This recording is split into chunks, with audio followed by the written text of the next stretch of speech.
50 p.m.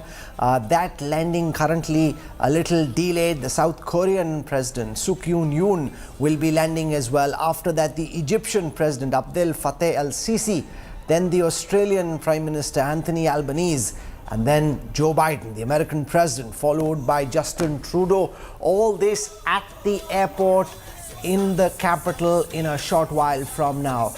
From early in the morning, one after another, from Sergei Lavrov, the Russian Foreign Minister, to Rishi Sunak, the British Prime Minister. They've been landing in India, greeted by a traditional Indian welcome and a dance. We're just getting images of Egyptian President Abdel Fattah Saeed Hussein Khalili al-Sisi landing at the airport. He's the 8th President of Egypt. He graduated from the military academy in Egypt, began in the infantry corps, later rose to command a mechanized infantry division, then Egypt's northern military zone, served as military attaché in Riyadh, Saudi Arabia. During President Hosni Mubarak's time, he's been commander of the Armed Forces, Minister of Defense in 2012. He also became the Deputy Prime Minister in 2013. It was on the 8th of June 2014 that he was sworn in as President, and in 2018 he got a second term in office, welcomed by a traditional Indian dance. This is the Egyptian President now in the capital, Abdel Fattah Khalil el-Sisi.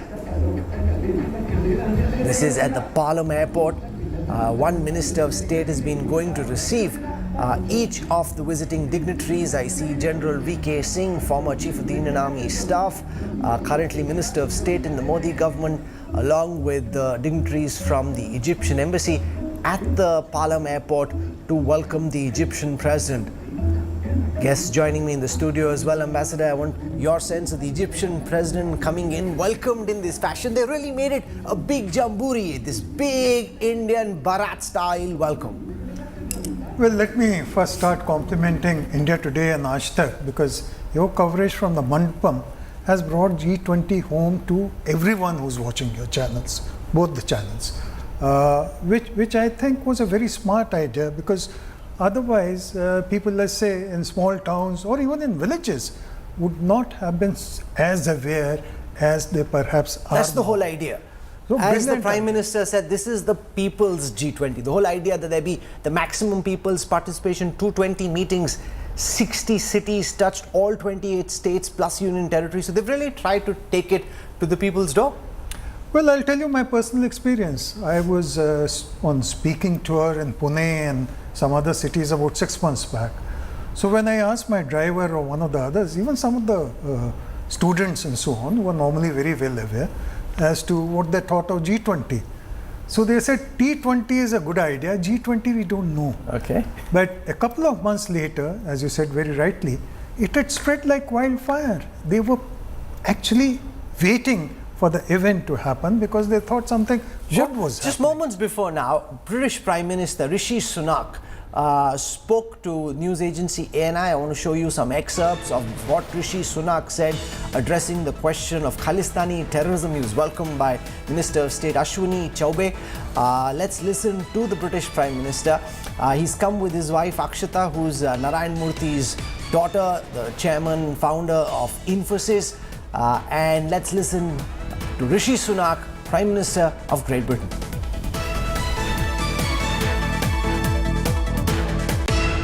Unequivocally, there's no form of extremism or violence like that is acceptable in the UK, and that's why we are working very closely with the Indian government to particularly tackle PKE, pro-Khalistan extremism. I don't think it's right. Our security minister recently was just in India talking to his counterparts. We have working groups together to share intelligence and information so that we can root out this kind of violent extremism. It's not right, and I won't tolerate it in the UK. Well, first of all, thank you for the warm welcome. It's fantastic for me to be back in India. Obviously, it's personally very special for me to be here, particularly with Akshata, and we've thoroughly enjoyed the first few hours of our trip so far. Now, when it comes to Ukraine and Russia and the conflict, one thing I will be doing is highlighting that the devastating impact that Russia's illegal invasion is having on millions of people around the world, particularly on food prices. Russia recently has pulled out of the grain deal that was shipping grain from Ukraine to many poor countries around the world, and now you've seen food prices go up. That's causing suffering for millions of people. It's not right, and one of the things I'll be doing is making people aware of that impact of Russia's illegal war. I have enormous respect for Modi ji, and he's been personally very warm and kind to me, and we're working very hard, as I said, on our shared ambition of concluding an ambitious and comprehensive trade deal between India and the UK, because both of us think that would be a good thing, and both of us need to make sure it works for our two countries. And at forums like this, I'm very keen to support Prime Minister Modi in making sure that this G20 is an enormous success for India, which I know it will be, and this has been a great year for India more generally. I think there'll be many things that we'll be discussing here at the G20 under India's leadership, and I'm confident that we'll make very good progress on a range of different issues. I think G20 has been a huge success for India. India is the right country at the right time to be hosting this, and I feel we're going to have a very good couple of days of deliberations and decisions made. I think it's a great theme, and actually when you say one family, you know, I'm an example of the incredible living bridge that Prime Minister Modi described between the UK and India. You know, almost 2 million people like me in the UK of Indian origin. That's why it's very special for me to be here as British Prime Minister, you know, in the country where my family are from. Well, it's not for me to tell India what positions to take on international issues, but I know India rightly cares about the international rule of law, the UN Charter, and respect for territorial integrity. I think those are things that are universal values that we all share. Those are things that I believe, and India, I know, believes in those things too. Okay, so here is Rishi Sunak, Ambassador Dogra. The fact that everyone giving a there was a big cheer in our newsroom when he came. And everybody's coming, it's fantastic, but because there's Akshita, because there's Rishi, there's this little bit extra India connect that Rishi Sunak carries. In fact, Ashwini Chaubey welcomed him by saying Jai Siya Ram when he came down. Well, that's the remarkable thing about Rishi Sunak, that he's not afraid of his Indian identity or his roots in Indian religion. It's interesting, he doesn't think it hurts him in British politics.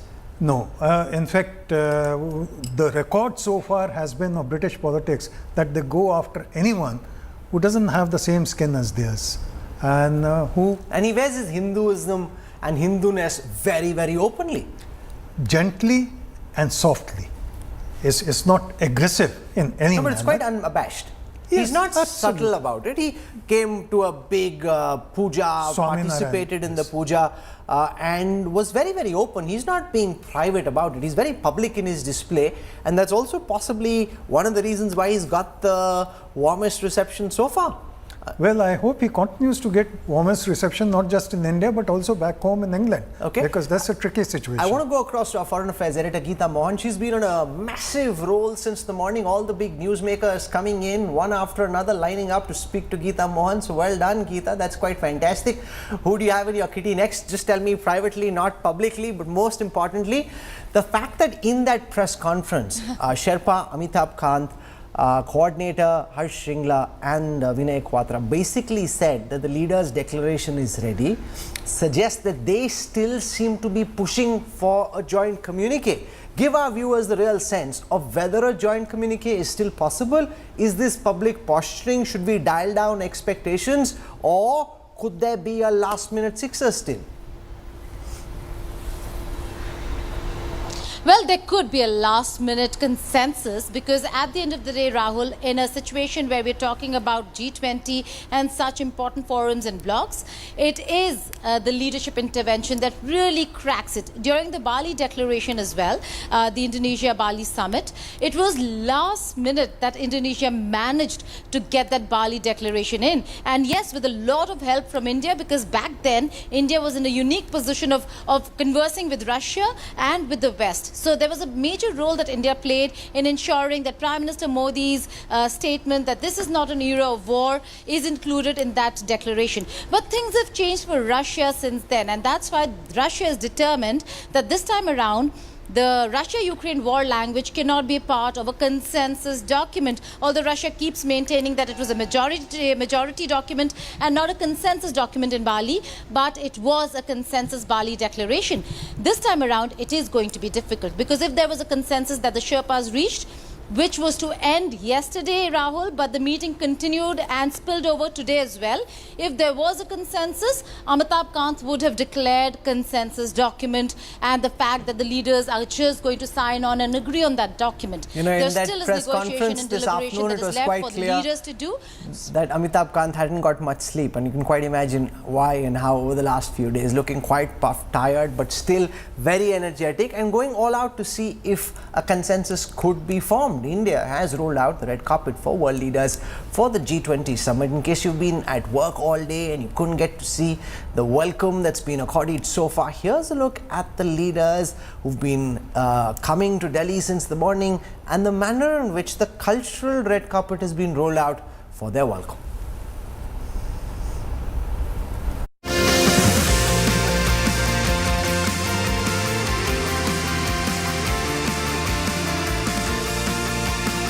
The national capital of India, New Delhi, is all decked up for the G20 power meet.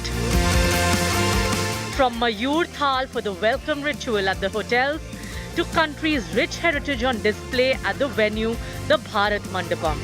India is ready to host global netas with full desi swag.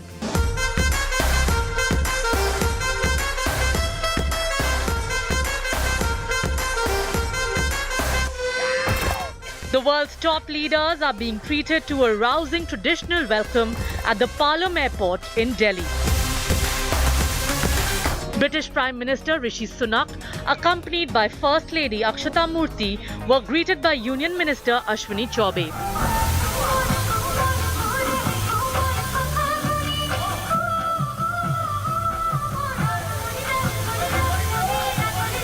They were seen enjoying the traditional Bihu dance from Assam.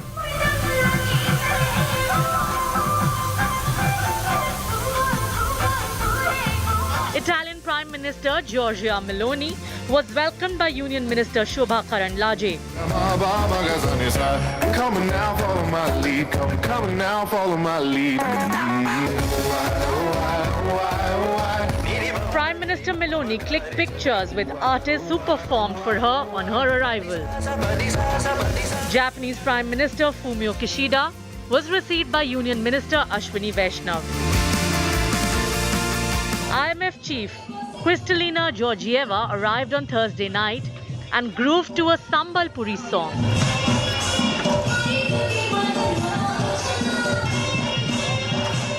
Bharat Mandapam, the venue for G20, resembles a mini India with art, culture, tradition from across the country on display. मेरी 76 साल में मैं दुनिया में सब जगह घूम के आया हूँ, लेकिन ईमान की बात बता रहा हूँ, इससे बड़ा अवार्ड से भी बड़ा फंक्शन है हमारा बुलाना। किसी अवार्ड से बहुत बड़ी बात है कि आप G20 में आए हैं। G20 में आए, मोदी साहब के लिए खास तौर से। जी। मेरा कमाल फन तो बस इतना सा है जिगर, वो मुझ पे छा गया, मैं जमाने पे छा गया।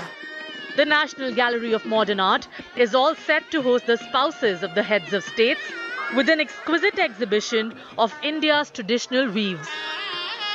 I'm going to start with this chariot here, this royal chariot. This is from the times of Mahabharata that has been placed right here, the center, to welcome. So here's a quick look at the gallery, which really shows scriptures, languages, different languages. In fact, there's a lot of significance to Sanskrit and a lot that's been spoken about of Jammu and Kashmir as well as part of this gallery here. We are going to be entertaining as Government of India, and this is the place where spouses are going to collect, and we are trying to give them a very visually very pleasant experience, from gourmet point of view, a pleasant experience, and also the shopping experience. New Delhi is ready to give the global leaders an experience of the famed Indian Mehman Nawazi. Bureau Report, India Today. Ashok Sajjanar also joins us, well-known former diplomat. In a moment from now, I'm expecting visuals of the Prime Minister's bilateral with Sheikh Hasina. We're seeing these images of Sheikh Hasina earlier this morning, the Bangladeshi Prime Minister at Palam Airport. Mr. Sajjanar, what is also coming through in this G20 is Bangladesh's rise. The fact that you've got Emmanuel Macron going to Bangladesh next, the fact that Sergei Lavrov was in Bangladesh before he came to India, all of this suggests that Bangladesh, while India is growing, Bangladesh in our neighborhood is also becoming more important than in the past. No, that's right, Rahul. First of all, thank you for having me on your show. Yes, the significance of Bangladesh is rising because, it has been able to handle and manage its situation very well, whether it is in terms of politics or it is in terms of economics. It has been saddled for the last several years with tens of thousands of Rohingya refugees. It has gone out to the world asking for support, asking for assistance for these refugees. But it has been able to deal with them, battle them on its own. And I think it is commendable that Bangladesh, the economy, has been steadily progressing. Many of the other countries that we see in South Asia, you look at, barring India. India, of course, has been doing extraordinarily well dealing with all these challenges of COVID-19 and the Russia-Ukraine conflict. But you look at some of the other economies, for instance, Sri Lanka, for instance, Pakistan, they are really on their knees, and if you compare that to Bangladesh, I think that is a bright star. Ambassador Ruger, describe the choice of doing these bilaterals at his home. I just want to tell our viewers that these are images from 7 Lok Kalyan Marg. In fact, that's the same room where we interviewed the Prime Minister a couple of days ago, the 21st of August, when we'd gone for that interview on G20 with the Prime Minister. He has an office over there. He's doing it over here. This is not in North Block, as used to be the case with Dr. Manmohan Singh. He's doing it in his home office, and that's where President Biden will be in a couple of hours from now. He gets straight out of the airport to 7 Lok Kalyan Marg, and he'll be welcomed in pretty much the same way. Interesting observation. Nor was Hyderabad chosen as a venue for the meeting. I think he wanted to give it a personal touch. There have been occasions in the past, I have attended meetings with the Prime Minister when he's received them at Racecourse Road, as it was called earlier. But given the enormity of visitors on this occasion, it is also convenient to receive them one after another at Lok Kalyan Marg, and also to carry on with his official business. After all, he's also just arrived back from Indonesia. He's juggling quite a lot. He went for that ASEAN summit, came back, went into a cabinet ministers meeting, looking at these last minute arrangements, and a lot of it I was speaking to, and I want to go across to Gaurav Sawant, who's at the Mandapam right now. I was speaking to the architects involved and the designers in the design of the Bharat Mandapam, and they said that a lot of it was the Prime Minister's personal touch. What kind of designs to have, the chairs, the tables, and that's the level of detailing he got into, which is interesting. I mean, given all that he has on his plate. Gaurav, you've been walking around the Mandapam. We've seen many of your reports. Describe to our viewers the experience for you. This used to be a rundown, ramshackle Pragati Maidan, now the swanky Bharat Mandapam. Rahul, we've seen this actually in every state. This entire area, from the Appu Ghar to the trade fairs, to the ramshackle state that it was in, through book fairs, and now Bharat Mandapam, where India's, hosting the G20 as the chair of the G20. What, Indian journalists, foreign journalists, they're actually, talking about this. The architecture, more than the architecture, the artifacts that have been put here. The 28 feet tall Ashtadhatu Nataraj, a glimpse of India. All of this place, Rahul, does show a glimpse of India. India's civilizational history on display. The fact that, when the Prime Minister says we're the mother of democracy, there is something that will show you how we're a mother of democracy. From, the UN Secretary General Anthony Guterres is addressing a press conference in the capital. Remember that 29 heads of state and heads of government and 14 global institutes that are represented at the G20. So we've got Anthony Guterres doing a press conference at this moment. I want to show you what he's saying. Together for the common goods. G20 leaders must show leadership in two priority areas. First, leadership on climate. The climate crisis is spiraling out of control, but G20 countries are in control. Together, G20 countries are responsible for 80% of global emissions. Half measures will not prevent full climate breakdown. Leadership means keeping the 1.5-degree goal alive, rebuilding trust based on climate justice, and advancing a just and equitable transition to a green economy. I have put forward the Climate Solidarity Pact, in which big emitters make extra efforts to cut emissions and wealthier countries support emerging economies to achieve this. And earlier this year, I presented a plan to supercharge these efforts through an acceleration agenda. It calls on developed countries to reach net zero as close as possible to 2040 and the emerging economies as close as possible to 2050. Phase out coal by 2030 in OECD countries and 2040 in all others. End all licensing and funding of new fossil fuel projects and bring affordable electricity to everyone on Earth while simultaneously reaching net zero electricity by 2035 in developed countries and 2040 elsewhere. Leadership also means finally delivering on commitments to developing countries by the developed world, including by meeting the $100 billion goal, doubling adaptation finance, replenishing the Green Climate Fund, and operationalizing the Loss and Damage Fund created. That's Antonio Guterres, the Secretary General of the United Nations, speaking in a few years ago. This would probably have all happened at the UNGA in September. It also reflects how there's been a shift in terms of which multilateral body can get things done away from the UNGA. Now, this question will also be asked about the relevance of the G20, given the fact that China and Russia are playing an obstructionist role. But there's been a very strong move away from the United Nations. Well, I'd like to give a longish answer to this. First, as you know, we have to keep it short and fast and as crisp as possible. Okay. I'll run. First, as you know, right from the time of Mahabharata to our films today, there's always been a villain in the story. China has decided to act as the villain, as the US National Security Advisor said, and is doing it right up to the last moment. So I hope that they have a change of mind and change of heart along with Russia, and declaration is possible. Because if the declaration comes... Do you think they'll be willing to soften their stance, or do you think they'll be obstructionists like they've been so far? Well, my heart tells me I hope, but my mind tells me they will not. But it has happened in diplomatic parlance that at the last moment there is some give. But knowing China, I don't think that's possible. They've come from so far in all the ministerial meetings that have happened. They've played the role of party pooper. They've been acting as the obstructionist. Catherine B. Hada joins us, visiting fellow, chair in the US-India Policy Studies at CSIS. Thank you very much, Catherine, for joining us. Sitting where you are, what are you picking up and making of India's G20 in the way that it's got started so far? Well, first of all, thank you very much. Namaskar to you and your viewers. It's a pleasure to be here today. Welcome. I think it's going, it seems like it's off to a great start.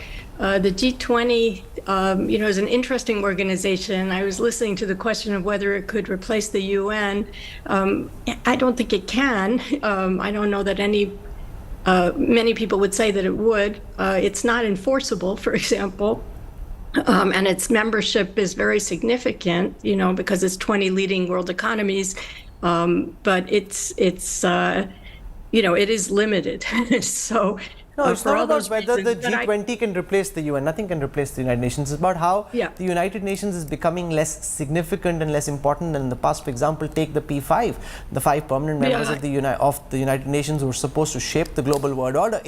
The power of global politics has shifted a lot from that old construct of the P5. India's absence, for example, and that of several other deserving countries shows that the P5 isn't relevant. That's the point that I was making, that the P5 and the UN per se isn't quite as important as it used to be. Oh, well, that could be a subject of a whole other show, I suppose. And we have long favored, adding India to the Security Council, for the record, we being the United States. But just get back to the G20 and its significance, what it does do. It was set up very specifically, sort of as an adjunct after the first round of Asian financial crises, to be kind of a marginal meeting with the G7. And then after the second round of financial crises, in the late, in 2008, it became a permanent fixture. And it's very important, because it is a chance for 20 of the leading economies to get together. They're very different in terms of size, diversity of their economies, and so it has that role. And again, during the time of COVID, I think it was an effective vehicle during a time of world crisis. So I just want to tell our viewers that the next guest who will be landing moments from now is the Australian Prime Minister Anthony Albanese. His plane was to land at 6:15 p.m. As I also said, some of these landings are slightly behind schedule. You can't blame the Indian ATC for that. It's also a massive, complex exercise, Ambassador. There's so many planes coming in one after another, all their security protocols, and some like the Saudi prince flying a little behind schedule as well. So therefore, it's a very, very complex exercise to just manage the skies at this moment. Plus, someone like Biden, he would not be coming only in his aircraft, but there'll be at least 4 to 5 aircrafts which will be carrying equipment so that his cars are offloaded well in time. All the other supporting equipment in terms of technical assistance, communication equipment. So there would be many delegations, including Saudis, who would be coming just to show that he is the boss of that region. There will be a couple of aircrafts accompanying him also. So it is a very complex exercise. Let's spend a moment, Ashok Sajjanar, on the India-America bilateral.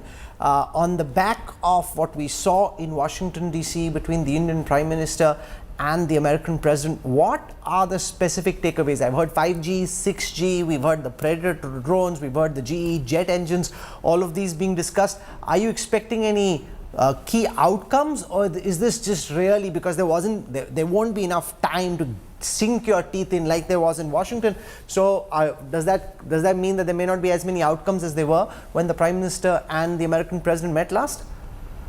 Let me put it this way, Rahul. I think, when the June meeting took place, the state visit to the United States, that was a sort of a standalone visit in which bilateral issues are the basic items. Of course, you discuss regional issues, you discuss peace, security issues.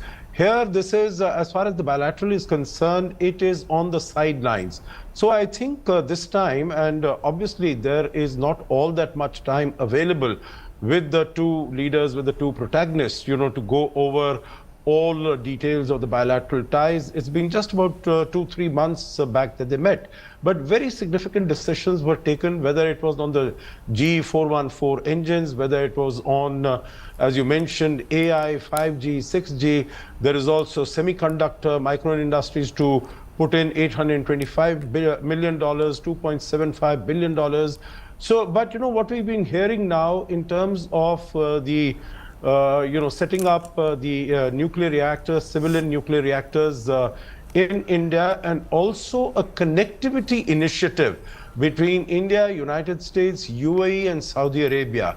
And I think if that is announced and we are able to see something, Catherine, are you expecting that announcement? There were some questions to Jake Sullivan and the others about whether that rail link will be announced, because if that happens, that could be seen as America's counter to the Belt and Road Initiative that China has been pushing by trying to build these physical linkages, build up massive public infrastructure. I'm sorry, is this a question for me? I'm having a little trouble. Yes, ma'am, it is. Yes, it okay, is. yeah.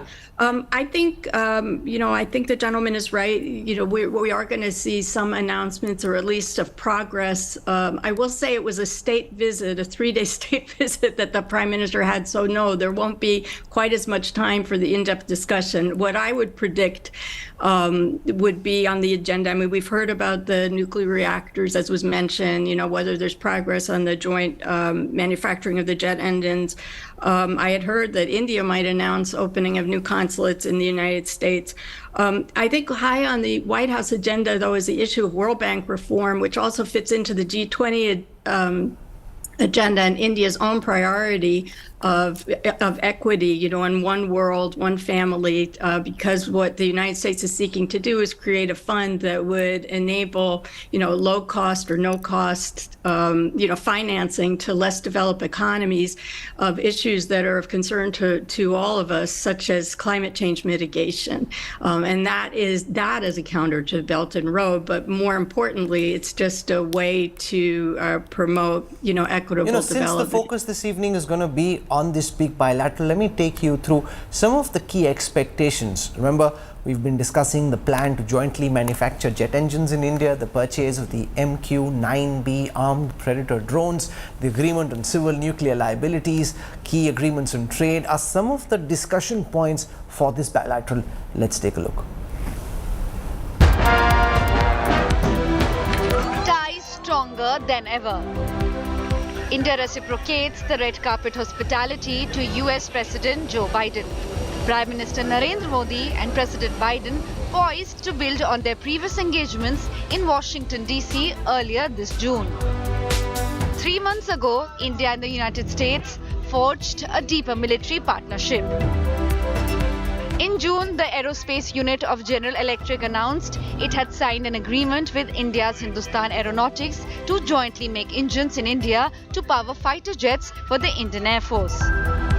Substantial progress on the jet deal is expected as Prime Minister Modi and President Biden convene for bilateral talks on Friday.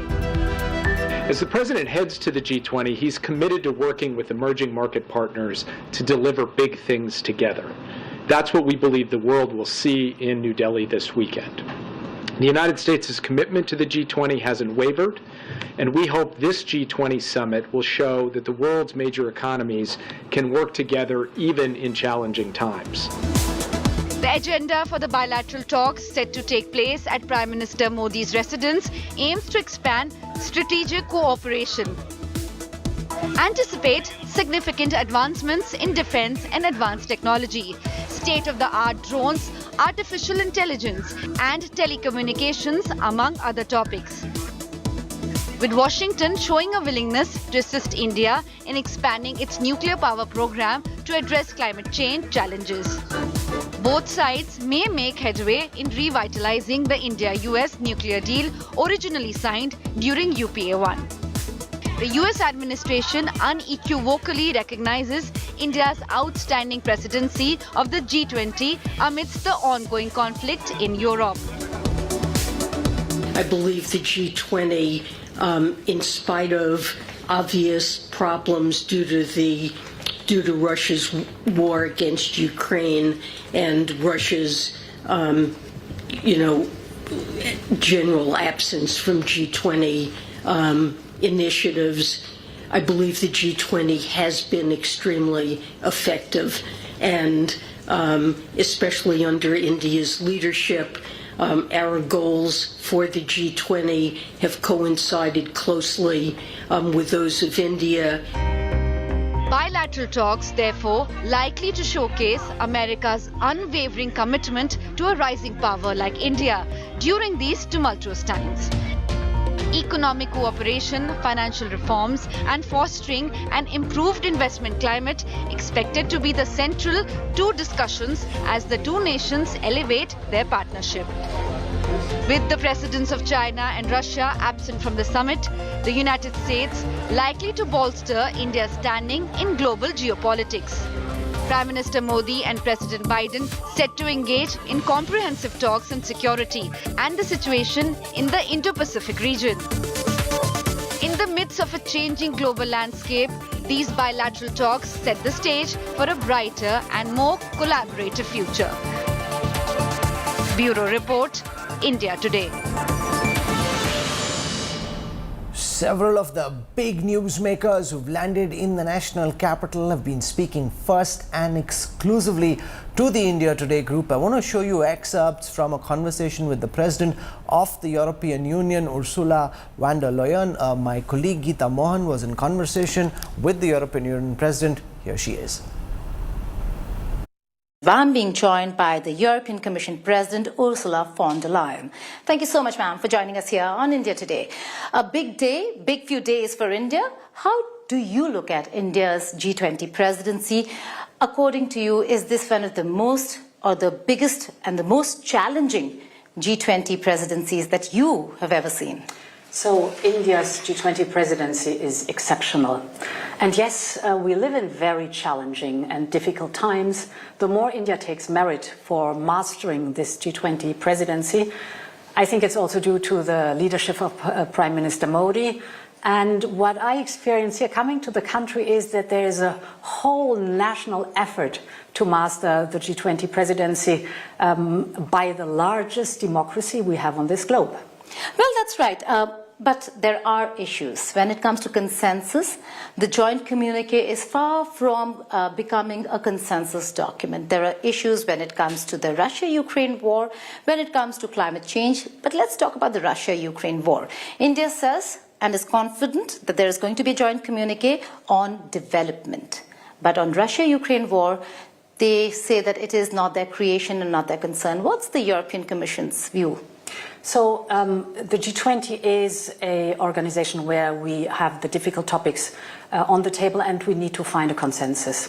And indeed, it is the big challenges. Of course, the spillover effects of the Russian war in Ukraine are on the table, like food security or the rise of prices of fertilizers, the lack of fertilizers, to name some elements. And we have to discuss that. I know that Russia might want to ignore it, but the others would not accept it. When it comes to China, another country that has had obstructionist moves when it comes to climate change, there are other countries that are talking about climate change, so on and so forth.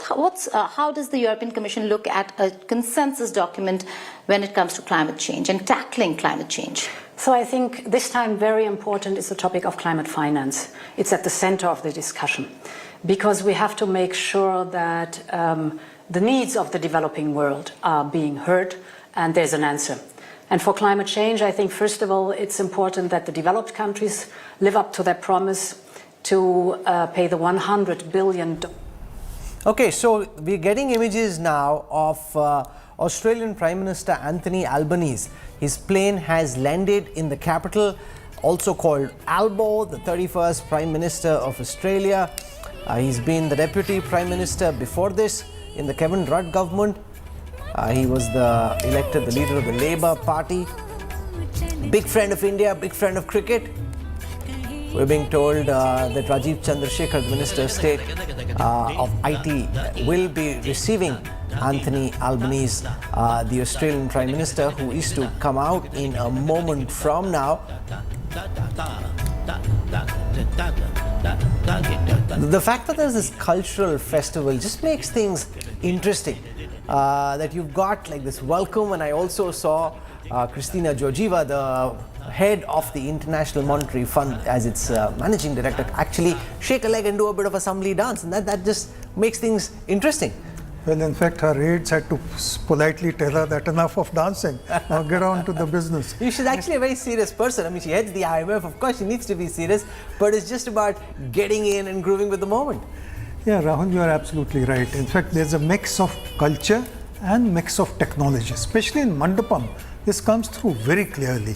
There are the artisans seated in one section of a pavilion, and then you have the artificial intelligence talking to you and guiding you about all the various things that the Mandapam has to offer.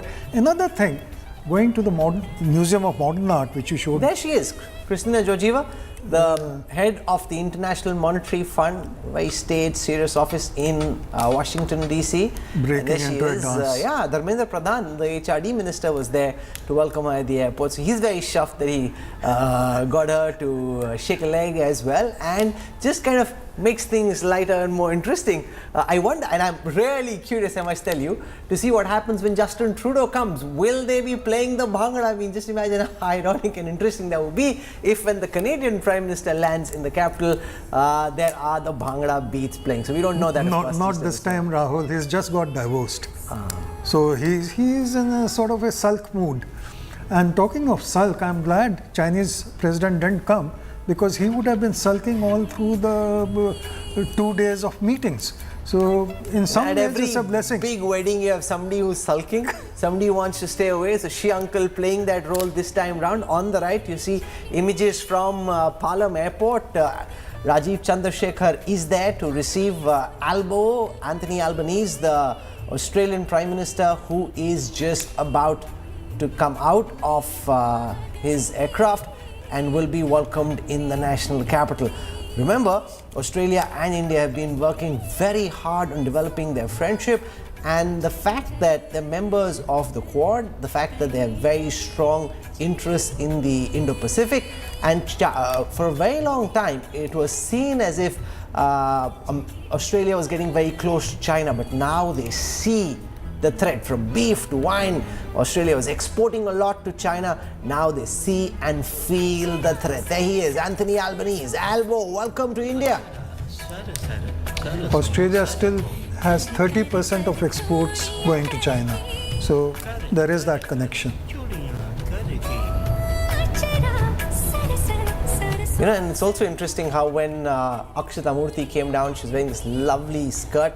Mrs. Albany is also very colourfully attired. The spouses of the heads of state and government have their own plan that's lined up, and they'll be taken to different places as well, given a flavour of Indian culture, Indian traditions, and the fact that cricket also unites us. There's a big World Cup in India. When the Indian Prime Minister went to Sydney and to Melbourne, he went, for example, to Melbourne Cricket Ground. I was there, and again, very fascinating connection between India and Australia. Even when it comes to cricket, it clearly has been raining a bit in the national capital. Yes. No, you're right. Your observation is absolutely spot on about the spouses getting into the mood of the thing. But equally, I think India has chosen its reception ministers very well, because in each case, whether it was for the British Prime Minister, they chose someone who greeted him with Jai Shri Ram. Because how do they choose? Since you've been on the other side, give me a sense of how they choose. Like, why was Ashwini Chaubey, for example, sent to welcome Rishi Sunak? Well, basically it's the protocol division of the ministry, and they consult the territorial division concerned whether this would be the right choice. And how do they decide what's the right choice? For example, knowing about, let's say, talking of the British again, knowing his interest in religion, so who's the minister who would be able to sort of give him the right answers or the right responses to his queries? That is one. Second, Australia or let's say Canada, they would choose someone who they know is either technology proficient. That is one reason.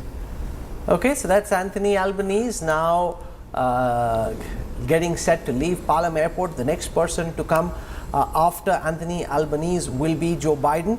That happens officially around 6:55, but then remember, Albanese was to come at 6:15, so I think this is running a little behind schedule. It's like one of those days when the airport isn't on time, but there's also very good reason, given the massive security protocols. You can't hold that against them. The other interesting thing that I find in these images is that there's a different cultural troupe performing each time. It's not as if they have the same, so they've got as much variety. I'm sure they're somewhere at the back waiting for their turn, and then they get their turn and they get to perform. And so they're kind of mixing it up and giving people a different flavor. And remember, these images being broadcast far and wide on all kinds of vernacular languages, and therefore people getting a sense of Indian culture in all its glory. Again, a very good idea from the Indian viewpoint, involve everyone from Assam to Tamil Nadu, but also from the viewpoint of exposing Indian culture to the world. I think it's a very brilliant move of putting on television your soft power. So, but talking of ministerial receptions, President Sisi was received by General V.K. Singh. Again, a nice touch. No, because Sisi had been in charge of the armed forces. Armed forces, exactly. He was defense minister, was commander-in-chief, and therefore there is that. So there is some sense. Some of the choices I get, some of the choices I don't get. I'll ask you about those, and you can tell our viewers. External affairs always does things very sensibly. आप तो वही तो यही बोलोगे. All those from the armed forces and the IPS who are watching will be like, yeah, here is IFS scratching their own backs, and you can put that down to them, which is fine as well. So let me slip into a quick break right now. When we come back, we'll resume our coverage. That's also when Joe Biden will be landing in the capital in a few minutes from now. Remember, President of the United States, arguably still, by some measure, the most powerful man in the world. He'll be landing in India on his first visit. We've had quite a packed house since the morning, from the South Korean president to the British Prime Minister, the Bangladeshi Prime Minister, the Egyptian president, many more are here already, and the next in line will be Joseph Robinette Biden Jr., President of the United States. You're watching our live and continuing coverage of Namaste G20.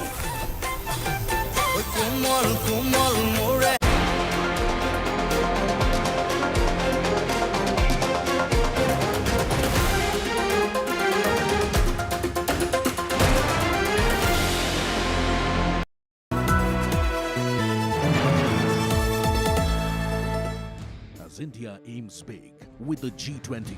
The India Today group brings together unmissable super sharp global thinkers and strategists. Top foreign affairs guru. It has to be a world with a greater sense of purpose, of vision, of values. Leading expert on global political risk. Xi Jinping is not surrounded by a bunch of reformers right now. Leading global economists. India's economy should be able to grow. Ex-President of the United Nations Security Council.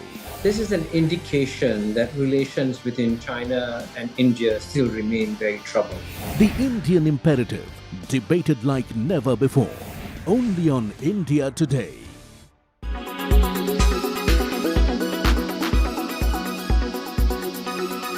साथ America के विदेश मंत्री की प्रवक्ता Margaret McLeod join कर रही है। आज तक के साथ जुड़ने के लिए बहुत बहुत शुक्रिया। मार्गरेट हिंदी बोलती है तो ये बहुत ही बेहतरीन मौका है जब हम आपसे पूछना चाहते हैं, पहली बात तो आप दिल्ली आई हैं, G20 समिट के दौरान आई हैं, दिल्ली कैसा लगा? बहुत अच्छा लगता है। दिल्ली चमकते हुए हैं और G20 की तैयारी काफ़ी अच्छी है। G20 की तैयारी अच्छी है, लेकिन G20 समिट से आपकी क्या उम्मीदें हैं? इंडिया की प्रेसिडेंसी में आपने क्या क्या देखा और आपको लगता है कि कोई ऐसा इम्पोर्टेंट बदलाव आएगा इस समिट को लेकर? देखिए, हम समझते हैं कि G20 एक मंच है जिसमें दुनिया के सबसे बड़ी विकसित और उभरती हुई अर्थव्यवस्था शामिल है, और हम समझते हैं कि इस आधुनिक ज़माने में इतने सारे मसला है जो कोई एक देश अपने आप से हल नहीं कर सकते हैं, और हम इसी मंच पे एक साथ होकर उसकी बातचीत करके सबील ढूंढे। और अमेरिकी लक्ष्य के बारे में बात करूं तो हम ज़रूर जलवायु परिवर्तन के बारे में एम्बिशन और बढ़ना चाहते हैं, हम वैश्विक गुर्बत से निपटना चाहते हैं, और उस करने के लिए हम अंतर्राष्ट्रीय मालियाती संस्थाओं को और वसाइल देना चाहते हैं। और अगर हम गुर्बत के बारे में बात करें तो ये भी जाहिर है कि रूस का यूक्रेन पर कब्ज़ा करने की कोशिश है, खास करके अनाज के गोदामों पर हमले, और वो ब्लैक सी ग्रेन इनिशिएटिव का निकला, वो सब वैश्विक मंदी पर काफ़ी असरात पड़ती हैं, वो महंगाई का एक वजह है, और ये गरीब तरीन आबादी पर काफ़ी नुकसान पहुंचा रहे हैं। ये कंसेंसस डॉक्यूमेंट की अगर बात करें तो Joe Biden, born 20th November 1942 in Pennsylvania in the United States, has just landed on board Air Force One. This is his first visit to India, his first time here. He's been wanting to come, he says, for a long time. His family has different connections with India, which came out when Prime Minister Narendra Modi was in Washington, D.C. He is really the big man in town. Make no mistake, even though it seems as if they're all equal for all practical purposes, especially in the absence of Xi Jinping. This is the most important guest in town tonight. Absolutely. And I think the crucial thing would be this meeting half an hour from now between the Prime Minister and President He Biden. pretty much gets straight out of Air Force One, heads to 7 Lok Kalyan Marg, which is where Prime Minister Modi and the American President will be meeting. And it's interesting that he's come despite having a COVID scare. He's fine. He tested positive. There was concern, especially given his age and health, about whether he'll be able to travel. But India is important, G20 is important, this relationship is important, and here is Joe Biden. Well, absolutely. And I think that gives us a clue as to what shape the talks this evening might take place. My feeling is that besides declaration and besides issues concerning Ukraine war, the other thing that will engage them is the Chinese aggressive moves in the Pacific area. He was in Germany last night at Ramstein Air Force Base. From there, he's come to New Delhi. Interesting that he spent the night over there, whereas typically the way Prime Minister Modi, for example, has been traveling, he does break journey, but he breaks journey by doing a bilateral in some country or the other, like he did when he stopped over at Egypt on the way back from the United States. Joe Biden obviously not pushing himself that hard, which is totally understandable given also his age. Joe Biden will be received by General V.K. Singh, the Minister of State for Transport, Highways, Civil Aviation in the Government of India. That's Air Force One, most powerful beast in the skies that just is possible. With the kind of avionics, the kind of weapon systems, the kind of defense mechanisms that most planes can only imagine. It's like really a tech geek's fantasy to see the kind of weapon systems and defense mechanisms that the Air Force One has. Paulami Saha has been tracking the G20 for us. She joins us now from the Palam airport. Paulami, describe the bilateral that's likely to happen. You had some insights into the topics that will be discussed during the bilateral between Prime Minister Modi and President Biden once he lands at 7 Lok Kalyan Marg.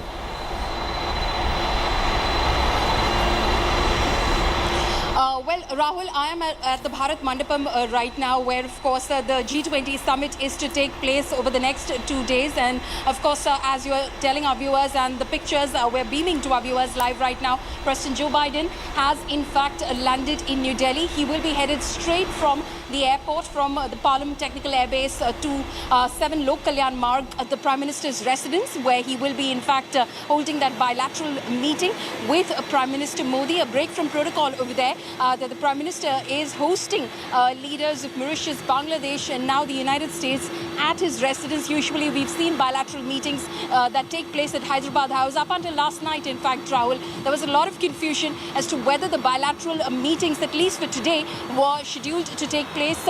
Would they be at the Bharat Mandapam itself, or would they be at Hyderabad House? Nobody thought it would be at the Prime Minister's residence until, of course, confirmation came in first earlier this morning, I beg your pardon, that President Biden will, in fact, meet with Prime Minister Modi at his residence, and then, of course, a confirmation from the Prime Minister's office that all 3 bilaterals scheduled for today with Mauritius, Bangladesh, and the United States will take place. It's a tough year ahead of him next year. Next year is where he'll be up for re-election. He's announced he will re-elect. Poll went out in CNN just over the last few hours, which shows not very high popularity ratings for the American president back home. So he will have, Ajit Dobre, some concerns around all the domestic politics, the fact that he could be up against Donald Trump once again. Donald Trump, despite all the indictment charges he faces, still very much in the race. Not only in the race, but he is the front runner, Donald Trump. And given his aggressive style, I think he will only improve his margin. So Biden also has health worries, which come out fairly clearly in his public appearances sometimes. So Biden would be watching this India trip in many ways. One, he would want a success out of his talks with the Prime Minister, certainly. He would also want some kind of a, if not a consensus document, some kind of victory by the West or Russia, China combined in whatever statement comes out of this summit.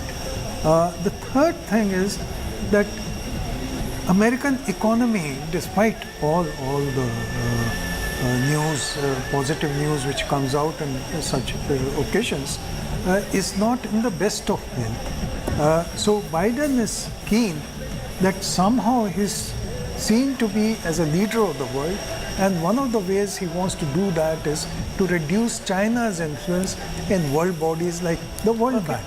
So they're just setting up the red carpet now for Joe Biden to come out. In a moment from now, Geeta Mohan joins us live. Geeta, give us insights into the bilateral that will take place between the Prime Minister and the American President in a short while from now at the 7 Lok Kalyan Marg, and the fact that he's doing a bit of a private dinner for Joe Biden despite the presence of all the guests. Well, that's right, Rahul. It's a very special relationship now between India and the United States of America, and Prime Minister Narendra Modi leaving no stone unturned to ensure that that special gesture is reciprocated when it comes to how Prime Minister Modi was received for the state visit in Washington, D.C. We know that immediately after he disembarks, he is headed to the Prime Minister's residence. There is going to be a bilateral meeting. It is going to be stock taking of sorts, apart from the fact that yes, G414 deal was cleared in the Congress. The notice that was put forth by the government was cleared without objection. So now they can move forward on that front. So there will be conversation on that. But there's also going to be conversation on the nuclear front at a time and juncture when we're talking climate change, when we're talking about alternative sources of energy. Rahul, the first country that India actually signed a deal with was the United States of America, the India-US civil nuclear agreement. But when it comes to moving forward, India's moved forward with France, it has moved forward with Russia, but certainly not with the United States of America. Liability becoming one of the... has chosen not to come brings India and the United States even closer. India was earlier attempting to hedge, not wanting to get on the wrong side of China, wanting to the extent possible, keep China on board to enable India's rise. But in the kind of obstructionist view that China has taken, and in view of the fact that they've chosen not to come, makes the relationship that much trickier. I asked Prime Minister Modi this question at 7 Lok Kalyan Marg about whether India would benefit from China +1 pivot in global supply chains, and his answer, interestingly, was not framed in a comparative construct. He spoke of collaboration, cooperation, wanting to grow. Apne yash se we will grow, but not wanting to shape it as a competition between India and China. Still seemed very hopeful of, being able to take China along, not wanting to get into a fully obstructionist view. But Xi Jinping at this moment seems to have a completely different view on this, which is why the India-America equation becomes that much more important. Absolutely, because India-China relationship, ever since the LSE incident 3 years back, has been balanced on a razor's edge. Anything could go right, or it might fall wrong. So I think Prime Minister Modi has a delicate balancing act to perform, and he's doing it beautifully. Okay, the aircraft stairs have been laid. In a moment from now, American President Joe Biden, his wife of course now has COVID and therefore will not be coming. But in a short while from now, President Biden will be stepping down. They bring their own transport. They don't sit in anybody else's plane. That's their rule. They'll sit only in their own cars. Absolutely, not just one car.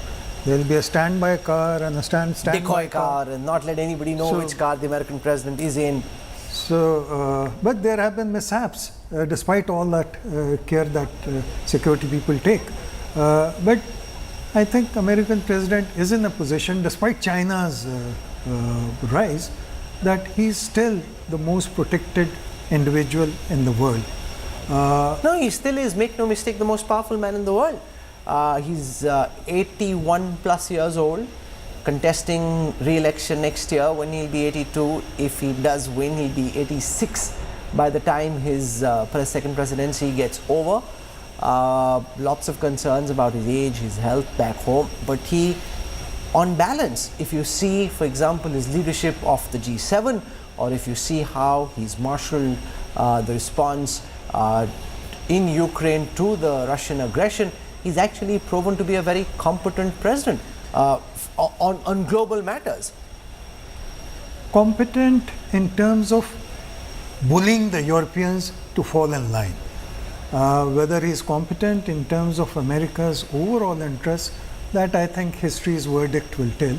But yes, you're right that a lot depends on his performance, because America, despite Warren Buffett's words that never bet against America, America is still not in the pink of the health, and America does not have an answer to China's economic rise. That's why they've sent minister after minister to China. China has not sent back even a single minister. No, but the American ministers who've been going to China have been very, very blunt and forceful in some of the things they've said. Gina Raimondo, the American Commerce Secretary, when she was in Beijing on Chinese soil, said China was becoming increasingly uninvestable. Their ad hoc economic decision making was making China uninvestable. So they've called a spade a spade. Many thought that this was Donald Trump who had taken a line which was irrational and very anti-China. Joe Biden, through very firm measures, less rhetoric maybe, but firm measures, has followed up on it, and actually the divide is deeper, and especially given the fact that Xi Jinping hasn't come to the G20, it makes it even more apparent that there is a very clear and growing division, with China wanting to prop up alliances like the SCO, like BRICS, where they've got countries that they're more comfortable with. I want to go across now to some of the guests who are joining us for perspective on this. Vivek Kajju joins us on this broadcast. Let's spend a moment on Joe Biden. We're seconds away from the American president stepping out of Air Force One. Mr. Kajju, welcome. Thank you, Rahul. What have you made of the welcomes that have been given to all the leaders so far, and the fact that in that pre-summit press briefing, we heard from Amitabh Kant, India's Sherpa, that he's got the text of the leaders' declaration ready, and they're still hoping that it could be in the form of a joint communique. Are they talking up the probability, or do you think they're still trying very hard to make it happen? Well, I'm sure they'll try till the very last moment to make it happen, but whether that's realistic is another question, because there's naturally there's nothing out in the media as of now and about the difficulties they are having on Ukraine and its fallout, because clearly the Bali consensus no longer holds. I think the Russians and the Chinese have made that quite clear. But there have also been reports that there are differences on some of the other issues, and Amitabh Kant's comments are par for the course, because it's his duty to project a positive approach. But we have to wait for another 48 hours, because if there are square brackets as in the document, then they'll have to be resolved at the level of the foreign ministers, or sometimes even quiet conversations between the leaders themselves will have to take place, because when Joe Biden was contesting for president and there was a quip or somebody made fun of his age or health, he would get very defensive. If you see some of Joe Biden's public statements recently, he's actually trying to make light of it, take the odd just crack the odd joke and actually keep it very light. So he's not now taking that very seriously, he's actually trying to take it in his stride. Gaurav Sawant is also joining us from the Bharat Mandapam. In fact, I see him at that lovely Natraj statue. Gaurav, while we wait for Joe Biden to walk down the fleet of stairs, just walk us as close to that Natraj statue as you can, Gaurav. Rahul, thank you very much. In fact, I'd love to walk you around this place, whenever you have time. This is the Craft Bazaar and Tribes India set up inside that Bharat Mandapam venue, and this is for all the delegates and heads of state and government and the delegations and journalists to see from across the world. These are glimpses of India, and I'll request camera person Lalit Joshi to walk around with us, Rahul, as we show these images to our viewers. This is a mighty statue of Goddess Durga, Rahul, right here, and again this is the Indian culture that is on display. display. Rahul, if I may just show you around for a second. This place is beautiful, the way it's been set up for all delegations to see. Various states of our country, what all do they produce, what all do they manufacture, and what all is there for the common, made by the common artisans of our country. Rahul, if I could, this is Uttar Pradesh. In Uttar Pradesh, you see the local work of this place. I want to, Rahul, for a moment, take our viewers as we wait for Joe Biden. I want to take you to Tribes India. Various tribes of our country, scheduled tribes of our country, from whether it's Chhattisgarh or it's from Manipur or from Nagaland or from Tamil Nadu, various things that they have manufactured. Tribes India. Rahul, you'll find this very fascinating. I want to show you this wind flute. You'd think of this as a walking stick, a cane, but it really isn't just a walking stick. You just move this like this, and there's beautiful flute music that comes out of this. And this is from Chhattisgarh. Tribals have been making this for years and years and generations. To buy this stuff, is it just there on display, or can people actually buy it? Rahul, this is for you and I and for all the heads of state, governments, their delegations to buy, for example, this Ganesh ji. Okay, there he is, Gaurav. Give me a moment. I just see on our screen right now, Joseph Robinette Biden Jr., the 46th President of the United States, walking down, smiling, waving. Here he is on his first trip to India as President of the United States, dear friend of India, being welcomed by the MEA Protocol Officer. General VK Singh is here, Minister of State in the Modi government, former Indian Army Chief, welcoming American President Joe Biden. Eric Garcetti will welcome him next. Eric Garcetti is the American ambassador in New Delhi. He came in. He's got some story. They're now walking to where that cultural welcome is being set up. General VK Singh talking him through that. And I see Eric Garcetti. Presidents, where he will get into a bilateral dialogue with the Indian Prime Minister. And Gaurav, do you want to take our viewers through the key points of the agenda of the discussion during the bilateral and the possible outcomes? So Rahul, when the heads of state and government of the most powerful democracies meet, it's not just bilateral, though bilateral is huge, it's also multilateral. But let's take this one by one. On bilateral, India's strategic security and strengthening India, especially when you're facing an expansionist neighbor. So the MQ-9 Reaper drones, there is forward movement on the Reapers and the Predators, those unmanned combat aerial vehicles. That's point one. Point two, forward movement on the GE-414 engines for the light combat aircraft. And this is not just procuring those engines, but it's also manufacturing those engines in India, the GE-414 engines. So those are two big takeaways. There's also more on military hardware. There's more on 5G and 6G technology, more on civil nuclear. The agreement's already happened, but how do you now take it to the next level? So there's conversation happening on those lines. So this is really huge, and perhaps, the diplomats on our panel can tell us better. But both India and the United States of America, with other friends, will put the shoulder these Predator drones, Gaurav. India desperately needs these long-range, deadly Predator drones. But how soon do we get them? I see at this moment American President Joe Biden looking at some papers. He's being briefed by his officials. How soon do we get these killer drones, Gaurav? So the Indian Navy is already operating some of these. Of course, they're on lease, and the Indian Navy so far is quite happy with the performance, is what we are being told. After Indian Navy, both the Indian Army and the Indian Air Force need these. And Rahul, these Predator drones or the Reaper versions of these were extremely critical for our security, not just in the Himalayas, but also in the Indo-Pacific. Now, keeping sea lanes of communication free, keeping an eye on what's happening, what's the adversary doing. So the time frame, we are told, from the time it's inked, the Predators that the Indian Navy needed, or the Sea Guardians that the Indian Navy needed on lease, they came very quickly. What route are we taking from this point on? Once that deal is inked, it will not take much time, is what we've been assured. Within a couple of years, we should have them operational. We have the know-how, we have the capabilities, Navy's operated it, and now the Army and the Air Force is also looking forward to it, Rahul.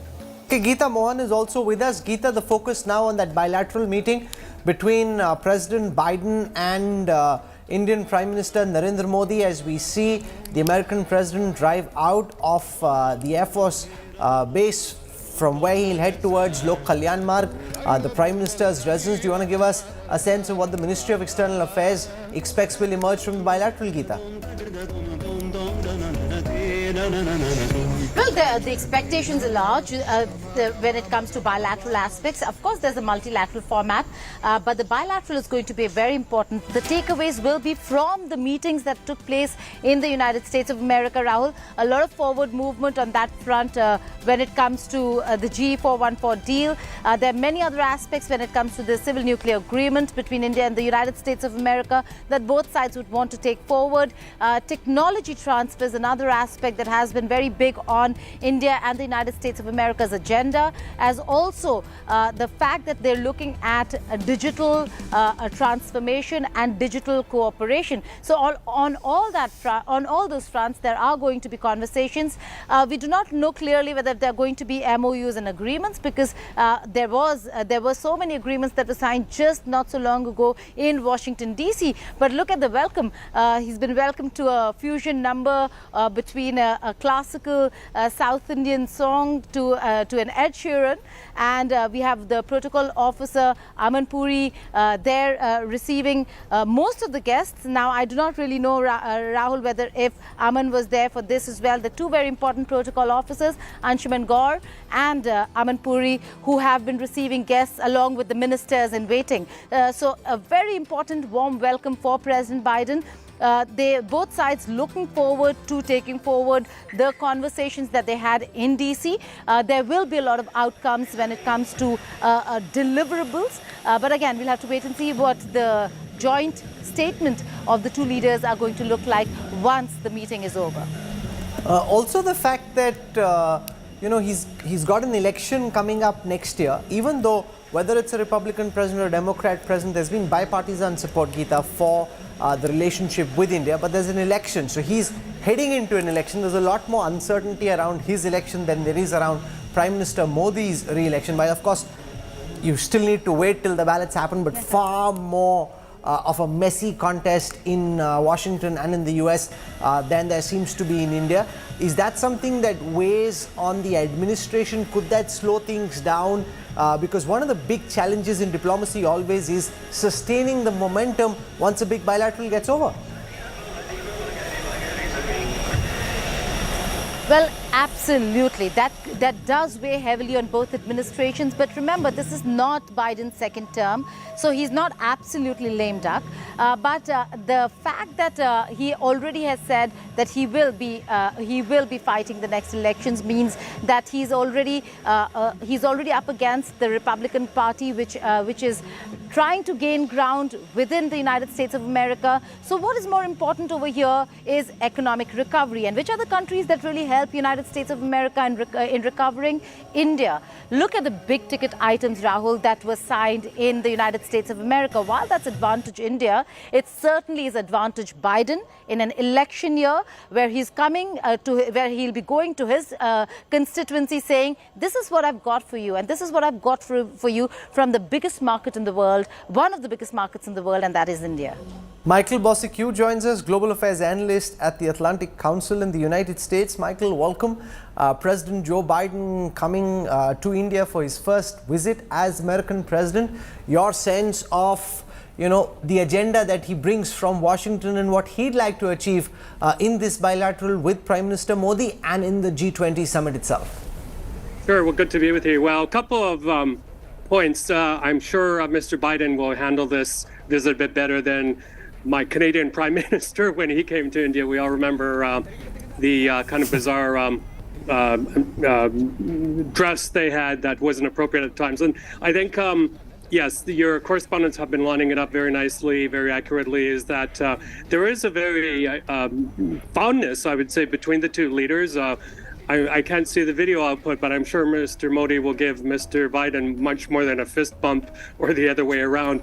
But look, if we widen this out a bit as well, I think Mr. Biden's visit here, the amount of time he's staying, is also reflective of America's pivot from the sinking sands of the Middle East to Asia, spending a heck of a lot more time here. He's going to Vietnam afterwards. So I really think the other thing also here is to negotiate, if you will, China's growing influence in the region.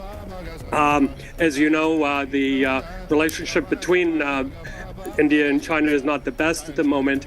And I think that the Biden administration is very, very concerned about growing Chinese influence in the region, especially in places like the South China Sea. It's actually, Gaurav Sawant, worked out well for India from one perspective, that with China sitting out, India gets to shape, or at least attempt to shape, the G20 in the way they want. Had Xi Jinping been here and just been sully, as one of our guests was saying, carrying this visage of somebody who's not happy with the way things are going, this is actually better. India gets to make better friends with friends who actually care, rather than have somebody who's not happy with India's rise. Oh, absolutely. Xi Jinping clearly not happy with India's rise. You would have seen a sulking Xi Jinping had he actually come. He would have been hopelessly isolated in this gathering of democracies, especially if President Putin was also keeping out. President Putin is India's friend. There are no two ways about it. Russia is India's friend, and that is actually leverage that India has in hoping to find peace between Russia and Ukraine. Prime Minister said, this is not the era of a war. But as far as Xi Jinping is concerned, it would have been uncomfortable for India to receive the head of an expansionist force, especially with Chinese forces and Indian forces and more than 1 lakh troops on either side facing off at the line of actual control, and China's anti-India activities throughout. In fact, just before Air Force One took off from the United States of America, you had the United States saying that they hope China does not play a spoiler. So China stands exposed as a spoiler because China does not want to see India rise. Okay. But then I guess, as all our experts will tell us better, India will rise despite China, in spite of China. Dr. Aman Puri from the Protocol Division of the Ministry of External Affairs, used to be Consul General of India in Dubai, welcoming the American President. After that, General V.K. Singh having a bit of a hearty laugh as he introduces, has a nugget which he's telling. Is this thought through, Veena Sikri? If you're waiting over there, out in the wind, in the cold, in the rain, for the American President to step down from Air Force One, and if you were the lady in the sari, would you have thought through what you're going to say, or do you just let it flow naturally in terms of whatever comes? Have you got a line which you're hoping to land just the moment the American president steps down? Oh, that's par for the course. I mean, one cannot predict how the weather will turn out, but one can be sure that President Joe Biden will receive a very warm welcome in India, and everybody's been waiting very anxiously for his visit. There was a little bit of a scare a day or two ago when First Lady Jill Biden was, infected with COVID, and so there was a bit of a scare whether President Biden would be able to attend. But that having been got over with, he's okay, he tested negative, and he's here. And the talks with Prime Minister Modi very shortly over the dinner are going to be very significant. They're going to be the most important bilateral, which would set the tone for completing what the conversation started when Prime Minister Modi was in Washington, had a very, very successful visit when President Joe Biden pulled out all the stops and laid out the red carpet for him in every area of activity. So I think that President Biden's presence in the G20 is going to have a very strong impact on the outcome document as well. We have heard the Sherpa, Amitabh Kant, saying that the document is now ready from their point of view.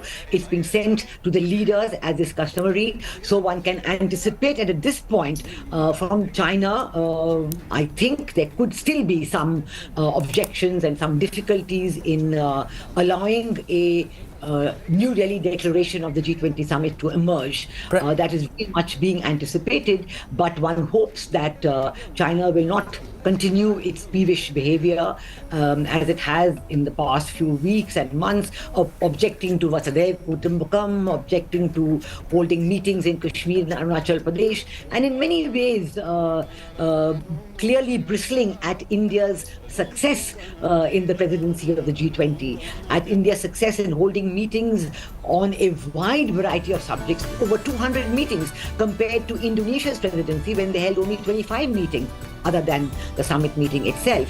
And these meetings across India have been held in different states. If cooperative federalism has been, very much at its height, showing the cooperation of the states and their own individual welfare. We're just seeing images of Sheikh Mohammed bin Al Zayed Al Nahyan, the president of the United Arab Emirates, walking down to the tarmac at the Indira Gandhi airport.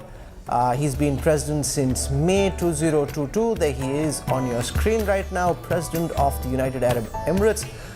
Remember, he served as the crown prince of Abu Dhabi from 2004 till 2022. Before that, he was the deputy crown prince in Abu Dhabi.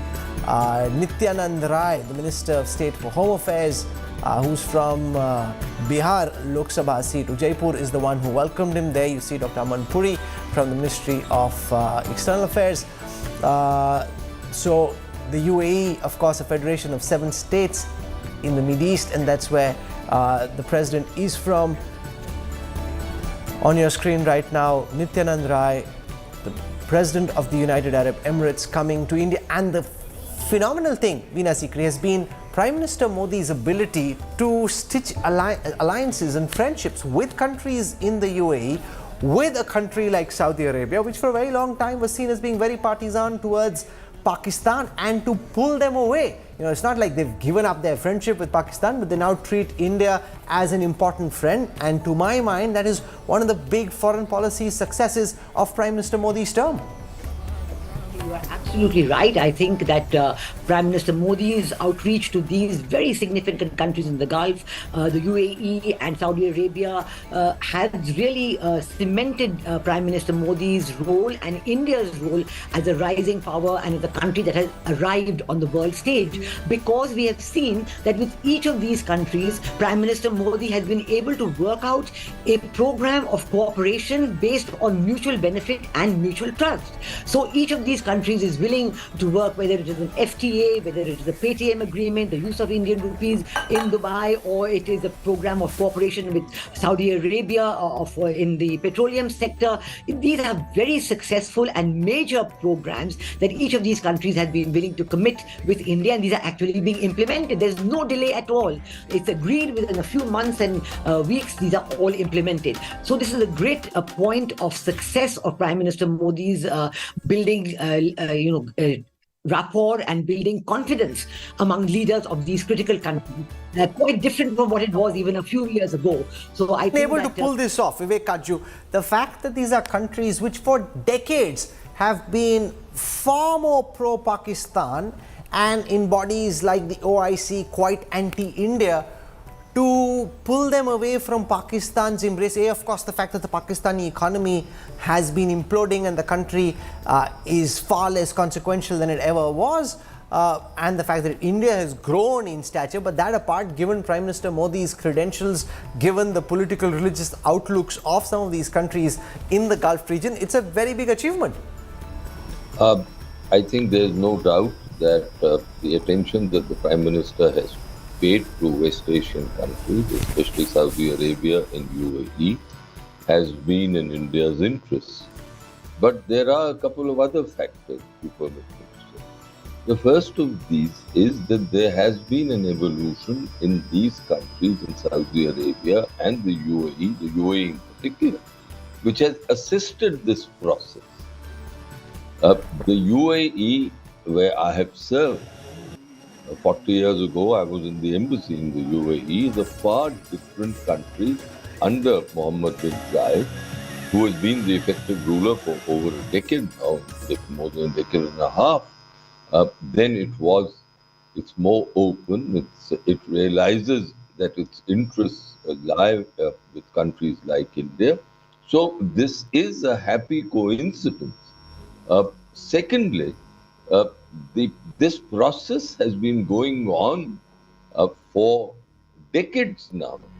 Uh, I recollect that when Mrs. Gandhi had visited the UAE in 1981, the joint statement that had issued during that visit had recognized the commonality of strategic interests between the UAE and India. And this was a time when the Pakistanis played a very big role in the military of the UAE. So while Mr. Modi's efforts are laudable and I think his achievements are substantial, we must also recognize that there has been a continuity in our policies and programs towards West Asia. After all, the fact that we have economic interest there, the fact that there has been an Indian community there, that trade has gone up between India and the UAE and Saudi Arabia is not something that has been achieved overnight. So these images now of the convoy of the American president as it heads towards 7 Lok Kalyan Marg. Joining me from there is Aishwarya Paliwal. She's tracking this Modi-Biden meeting. Aishwarya Paliwal, security must be at a peak. I mean, as peak can be. Just the fact that Joe Biden is here would have sent all of Delhi into a frenzy. Now you've got leaders of so many other countries and institutes here as well, 43 in total. Describe how it's like to be in central Delhi at the moment. Well, Rahul, what you are saying is true. Just look at the number of vehicles that one can see. The one vehicle that you see here, the levels of barricades that have been put up. The number that we have, Rahul, is more than 130,000 police personnel have been deployed. And the convoy of the President of the United States just left from here, which means that in the next 1 minute, it will be reaching the house of the Prime Minister of our country. The security is extremely tight. And from what I hear, we will not be allowed to move from this spot until the next 15 to 20 minutes. So that's the kind of security that one can see. The entire central Delhi region, Rahul, has been fortified. No one can go inside. No one can come outside. You all need passes. But now, from now till the next 1 year, till the time, we see him going back, this is the kind of security arrangements that will be put in place for at least the next 1 hour. To do if you're anywhere near the capital is to stay at home, watch India Today. Do not under any circumstances venture towards central Delhi. You could get caught in the longest security quagmire, and therefore it's just best to stay home, turn your television on, watch the news if you like, watch something else if you don't like the news. Hopefully you do like the news if you're here, and just do that, because that's far more useful than to try and go out and say baar chal ke dekhte kya ho raha hai, because that would not be such a smart idea.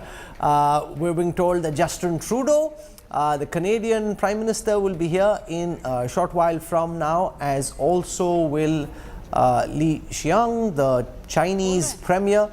Justin Trudeau, last time he came, wasn't the most popular man in town. Li Qiang most certainly will not be the most popular man in town. So those two will compete, but I think Li Qiang will win by a fair margin. How is it going to be Li Qiang at this moment? Vivek Kaju, given the fact that you know that your president isn't here, you aren't the heavyweight in the country, you're here virtually as his emissary. He's not a flyweight, but he's not a heavyweight either. And you know that your hosts are deeply suspicious of your every move, every statement, and they think that you're out to obstruct them and trip them. I'm sure it's a very uncomfortable position for him to be in. But let's not underrate the weight of China in G20. I know that we are not happy with them. I know the adversarial relationship. But that is precisely why we should be very wary, but at the same time be conscious that China's rise is an established fact, that the Americans too are deeply concerned about where China is today. After all, they are the second largest economy and poised to overtake the United States. They've also become a science power. It doesn't make me happy to say all this, But it's just that we Let's need say they to may be not realistic. overtake the United States now. Given the implosion in their economy, there are lots of estimates internationally saying they may not, but we don't know. I mean, that's a long race, and China is undisputedly, as you're saying, a formidable economy. But their economy currently is in quite a flux. Yes, Rahul, you are absolutely right. They are going through a difficult economic phase. The only submission I'm making is that we cannot wish away China. There is an adversarial relationship. While our relationship with the United States is most important, and while we should leverage every relationship to serve our strategic interests, and our strategic interests and those of the Chinese do not coincide, we are Veena conscious Sikri has a hand up. I hope that you're going to provide a counter and that you're saying that China's economy is much worse off than Vivek Kachu would have us believe. You're on mute, ma'am. Yes. Yes, I would certainly point out that a very, very serious reports about the situation in the Chinese economy are emerging. One cannot dismiss all of those reports as minimal. And secondly, we have seen reports even of the annual Beidaihe meeting where very seasoned Japanese reporters have commented that... You know what, let me ask you, Veena Sikri, about that report. And I just want to explain to our viewers, this came out in Nikkei in Japan, which said that Chinese elders were unhappy. Those who'd been members of the CCP, they were unhappy with the manner in which Xi Jinping was handling the Chinese economy, and the suggestion was that that's part of the reason why she thought it's better to stay home, deal with the mess in the economy than to be out. But the fact is, given that nothing really comes out of China, is that report even credible, Veena Sikri? Well, you know, of course, there will always be two views on such reports. But the very fact that Xi Jinping is missing the first G20 meeting ever since he came to power in 2012 would mean that he has given it very serious thought. Now, is it entirely just to spite India that he is missing the G20 meeting? Or is it because he has other serious problems within his country to attend to, very similar to the kind of serious problems that President Putin is facing? You know, but can I just step in to say that a lot of Indians are taking it personally, saying that, okay, Xi Jinping hasn't come, he's, you know, not playing along, he's not wanting India to succeed. But and I want to go across to Michael Bosicue on this, because in the way that a lot of the Americans are seeing it, they say it's because he didn't want to come face to face with Joe Biden, given their growing differences. He thought it'll be uncomfortable. So it's not just a spite to India, it's also because he didn't want to come face to face with the American president that he's chosen to stay away. And as I say that, I want to tell our viewers that these are live images from 7 Lok Kalyan Marg, where in a moment from now we'll hopefully see images of President Joe Biden being received by India's Prime Minister Narendra Modi. Michael Bosicue, take it away. Yeah, I do agree with that to a certain extent, that perhaps the two Xi Jinping didn't want to come face to face with Mr. Biden. But having said that, there have been very, very many senior bilateral meetings between the United States and China recently, you know, on the trade and commerce level, foreign affairs, that sort of thing. But if I may, sorry, the other thing is, of course, there are serious, deep problems in the Chinese economy. And I should also remind you, at the BRICS Summit in Johannesburg recently, Xi Jinping was not present at one of the opening panels, so he probably has a lot on his plate. But if I can quickly throw in here one more thing, with China being absent, hopefully there'll be more discussion, open discussion on the war in Ukraine, which is becoming a global war, affecting a lot of big economies, including India. And I do have to express the hope that, you know, if there's any country that knows the importance of territorial sovereignty and territorial integrity, it's India. And I hope that India will maybe perhaps be swayed a little bit to take a more firm stance on the Ukraine war, more supportive of Ukraine, because again, it is becoming a global war, weaponization of food, migration, energy. That would be some outcome out of the bilaterals and out of this summit. Abhishek Bhalla joins us. He heads our National Bureau. Abhishek, you track defense and strategic affairs quite closely. We're expecting in moments from now, American President Joe Biden will be received by Prime Minister Modi at 7 Lok Kalyan Marg at the Vatika, the newly redone, redeveloped office of the Prime Minister at his residence. Give our viewers a sense of what's happening wherever you've been traveling in the capital, because everyone who's watching has been asking each other, you know, just how difficult would it be to get around. Why don't you tell us, how was it for you?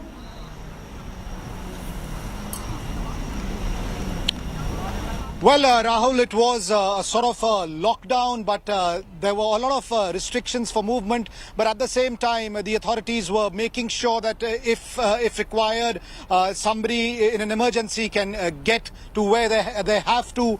There wasn't any chaos really on the streets of Delhi today. But yes, there were very strict restrictions on the movement, especially around the Bharat Mandapam, which is the grand venue for the G20 summit that will be taking place tomorrow. Okay, so we're expecting Canadian Prime Minister Justin Trudeau to land in moments from now. We're also expecting the Chinese Premier Li Qiang to come. Geeta Mon, I'm told that Emmanuel Macron will come tomorrow, but the whole thing starts early in the morning. He's coming late, so what's holding him back?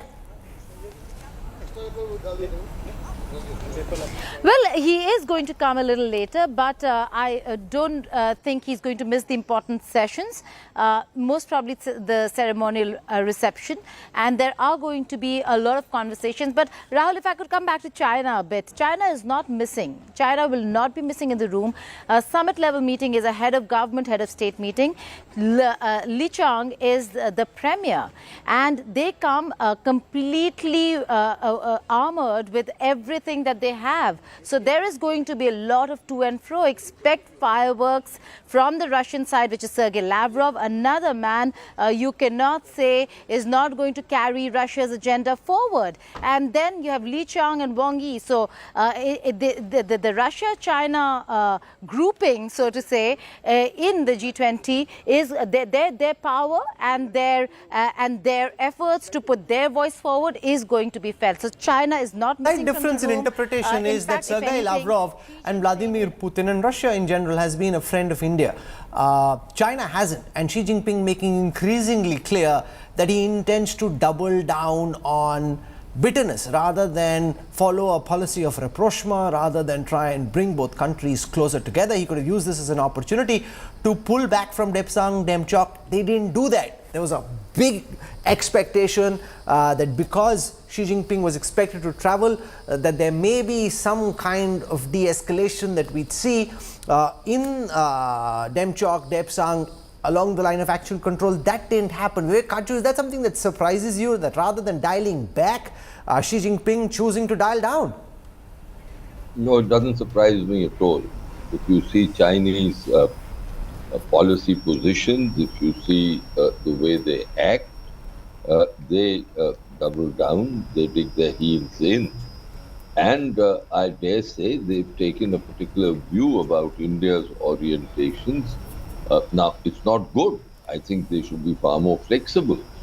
But this is the way they are. And at this moment, despite the difficulties the economy is facing, the Chinese are still the major manufacturing country in the world.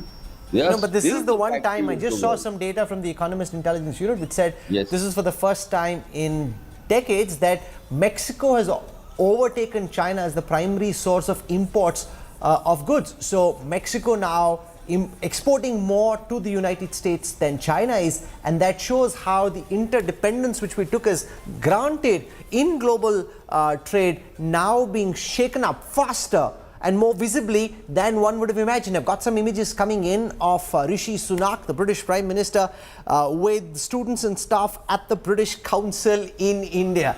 There he is on your screen right now, meeting the staff at the British Council in India, meeting students there, the staff there, Veena Sikri. Everyone, when they look at him, just also because of the way he appears and his overall disposition and the fact that he's married to Akshata Murthy, everyone says, oh, this is one of us.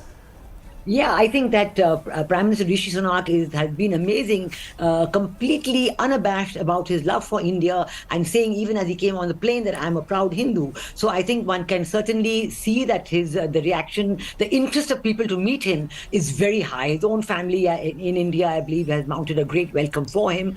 His family is from the Punjab. And I think that we can certainly welcome his presence and his contribution to the G20 discussions, because we do know, of course, that they have been and I must also tell our viewers, and I want you to add to that, when it comes to British politics, he's still very wise and very naturally putting British interests first and ensuring that no one says that he was soft in India, because on the free trade agreement, he actually said there's no rush. We need to get every comma and every full stop right. We don't need to rush. But when it comes to a visible public display of his Hinduness or of his Indian roots, he's very okay with that. So there is substance where he's very, very particular about British interests, and then there is this form where he's very happy embracing our culture.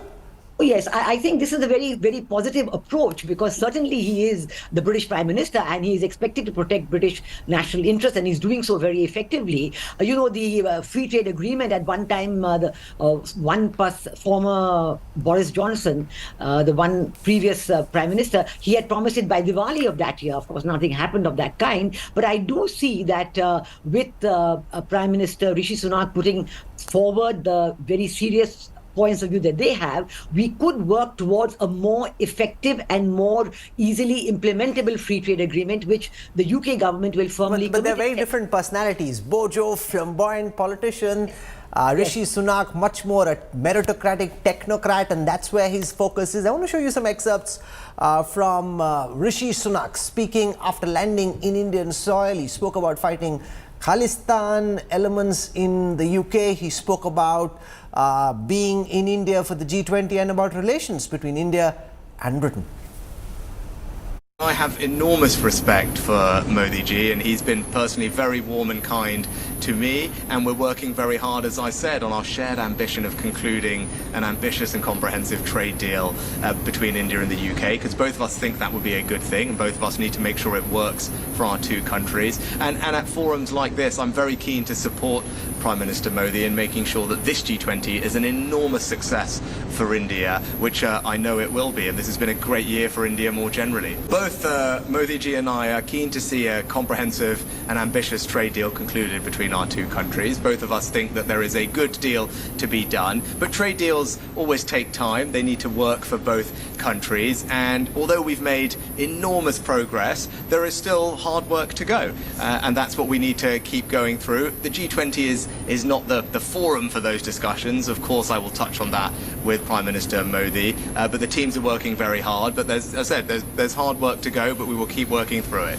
But I think there is an enormous opportunity for both India and the UK to strengthen our economic cooperation, which will bring real benefits to our citizens in both countries. Well, obviously, my wife is from here, from Bangalore. We got married in Bangalore. We used to spend lots of time together before we had children in Delhi, and we're trying to figure out if we can go to one of our old favourite restaurants this evening. But look, it's personally incredibly special for me to be back in India. It's a country I love dearly, a country where my family are from. But to come here in this role, to represent the UK, to find ways to forge closer links with India and play a part in making sure that India has an incredibly successful G20. And I'm very proud to see India doing so well on the world stage.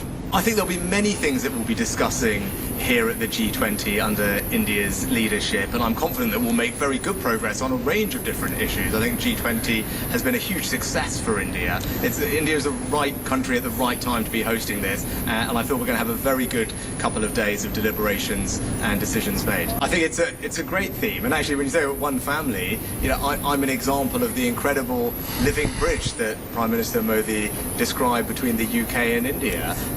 Almost 2 million people like me in the UK of Indian origin. So it's very special for me to be here as British Prime Minister, in the country where my family are from.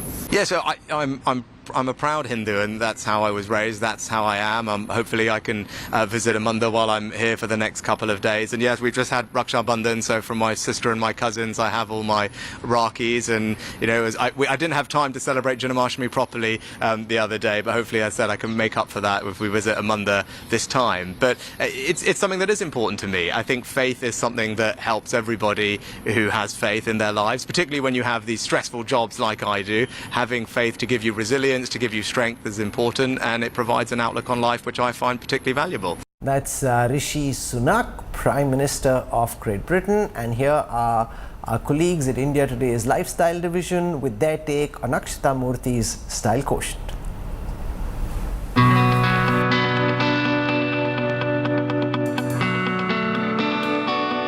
As the UK Prime Prime Minister arrived in New Delhi for the G20 summit, all eyes were on the First Lady Akshata Murthy, who's the daughter of billionaire and founder of Infosys N.R. Narayana Murthy.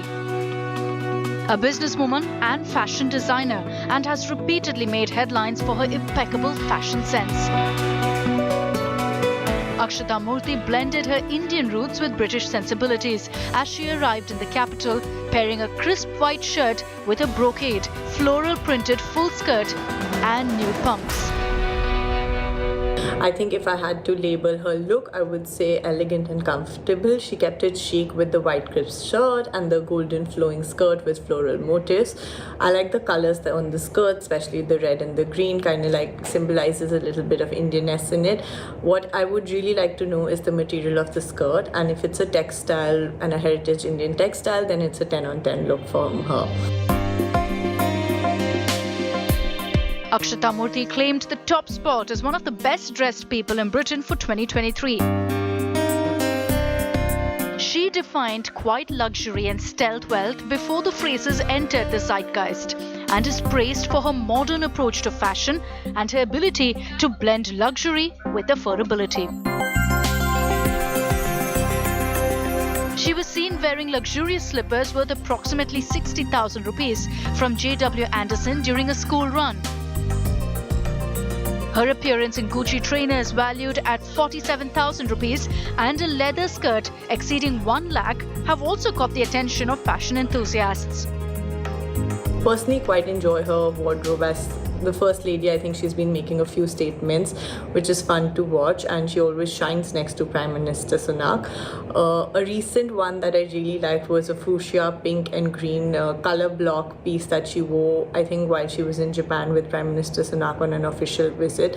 And I think she always keeps an element of fun while he's all serious and in formal attire. She always has that one fun element in her look, and it kind of balances them out both. As the world's most powerful leaders descend on New Delhi, fashion watchers will have their eyes on their partners as well, and the spotlight will be on style icon Akshata Murthy. Bureau Report, India Today.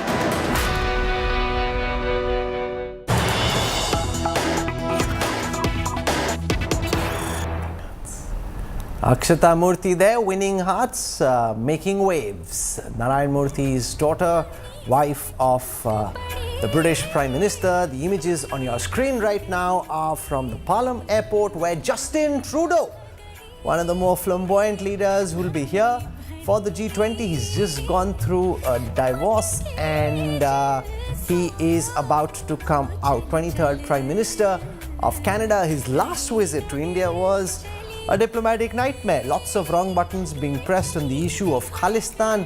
Let's see if he's more careful on that score right now. After this, we're expecting Li Qiang, the Chinese premier, to be here. Rajiv Chandrasekhar, the Minister of State for Information Technology, Telecom, they're out to welcome the Canadian Prime Minister. And it will be very interesting. We saw Christina Georgieva, the Managing Director of the International Monetary Fund, breaking into a bit of a dance when Sambali music was playing. Let's see if Trudeau does the same. Of all the world leaders who've come, the one who's capable of doing that is Justin Trudeau for sure. And that will win him rave reviews back home, would get him to break the internet here. So let's see if at some point in time he does that. But as I mentioned, because of his personal situation, maybe this might not be the mind frame where he'd want to get out of the airport and do something like that. But it'll be interesting to see what happens. But immersion into Indian culture at every step of the way, not just at the airport but also at their hotels, and then a 3-hour long program in cultural music at the Bharat Mandapam tomorrow. From different parts of the country, different musicians, folk artists will be performing as the world leaders are taken through a multi-course vegetarian meal. I want to go across to Geeta Mohan as she joins us. Justin Trudeau's last visit, Geeta, wasn't very successful. Is he expected to still press the same buttons? Because do remember that he does have a big domestic constituency where he thinks, even though a lot of academic research suggests that Sikhs in Canada don't support Khalistan, but he's got some pro-Khalistan elements in his government, and that's always something that he comes across as being very soft and supportive towards. Well, that's right, Rahul. It is a very, he has to do a balancing act. His constituency back home, voters back home, there's a major Sikh community there, and not everybody is Khalistani, but yes, there are those who support the Khalistani cause, and that certainly has become a problem for Justin Trudeau. And it's not just that. He got into a lot of controversy with the farm law bill here in India, and the fact that he weighed in, which did not go down well with the Indian administration. So yes, he is he's a natural when it comes to getting into trouble with not just with the Indian administration, but the souring of ties between India and Canada. The last very bad incident was the killers of Indira Gandhi being lauded there in Canada, and there was no forward movement in terms of action. It was confined to the realm of freedom of speech. That certainly was a concern for India and the Indian administration. Now, in terms of bilateral, Rahul, we do know that there are a lot of bilaterals lined up for Prime Minister Modi, but none in terms of a confirmation with Trudeau. This even as they did have a cordial chat on the sidelines of the G7, and you saw Prime Minister Modi and Prime Minister Trudeau's meeting there and the photographs there. We'll again have to wait and see how that really pans out. There are difficult issues over here, like Rishi Sunak, when he took the questions on Khalistan, there would be a lot of questions that us as the Indian media would like to ask of the Canadian Prime Minister. And let's wait and see whether he is going to... Canada has hosted the G20 in 2020. That was in Toronto. As I want to welcome now Sushant Sareen. We're waiting for images of Justin Trudeau to come down the airport ladder, and he's being welcomed by the Canadian High Commissioner and also Rajiv Chandrasekhar, who's on VIP protocol duty today. Sushant, we saw the response from Rishi Sunak on Khalistan, saying that he's committed to fighting against all forms of extremism. Given what happened during Justin Trudeau's last visit, would the Canadian Prime Minister now be more wary of what he says? Or do you think domestic political compulsions will in some form and shape determine his responses even this time? Well, I would be very surprised if he was very cautious in what he's going to say. He's quite notorious for virtue signaling and opening his mouth only to put his foot in it. But I think his last visit to India did send some messages, very strong messages to him. Plus, I don't think the Indian-Canadian relations are in the pink of health, precisely because of the kind of policies Mr. Trudeau and his government have followed, and the kind of lax attitude they've had, not just on the fact that the Khalistanis have been running amok in Canada, but the fact that many of these characters, these thugs, have been targeting Indian missions, they've been targeting Indian diplomats, they have come close to assaulting Indian diplomats, they've been targeting other Indian citizens, and the Canadians have just been mute bystanders to this kind of activity. So clearly things are not exactly looking good between India and Canada. So let's see. One hopes that that there is so much we can do with Canada. It's not exactly a hostile country. It might appear to be one under Mr. Trudeau, but otherwise it's been a friendly country. It's a country with none of this impacts people-to-people ties. The people-to-people ties between the people of India and the people of Canada are extremely warm and very, very friendly. Several parts of Canada remind you of parts of Punjab when you travel there. So that's as far as people-to-people are concerned. But yes, the government of Canada and the government of India have had a rough run. No, Rahul, I think you need to look at that a little more carefully. Yeah, there are a lot of people from Punjab who have gone and settled in Canada. There are a lot of areas in Canada where probably Punjabi is the lingua franca now. But having said that, a whole lot of that element is an element which is very radicalized, which is very anti-Indian, which is playing in the hands of the Pakistanis, which denies their heritage, which denies their traditions, which is manufacturing new traditions and is openly and virulently hostile to India.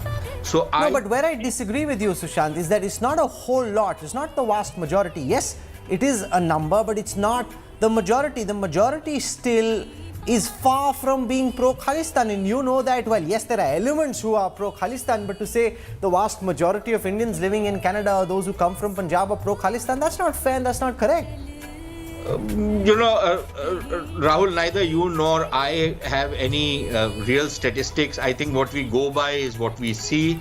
A lot of it might be anecdotal, but even so, that anecdotal evidence which is coming out, or the visible stuff which is coming out, is not really very nice. And what you hear from many people who live in some of these places like Brampton and Surrey and parts of Vancouver, you're not hearing very good stuff. Oh, sure. Brampton is a whole different matter altogether. We leave that for another day as we just wait. We're moments from the image where Justin Trudeau will walk down the aircraft ladder, and after that will be Li Qiang.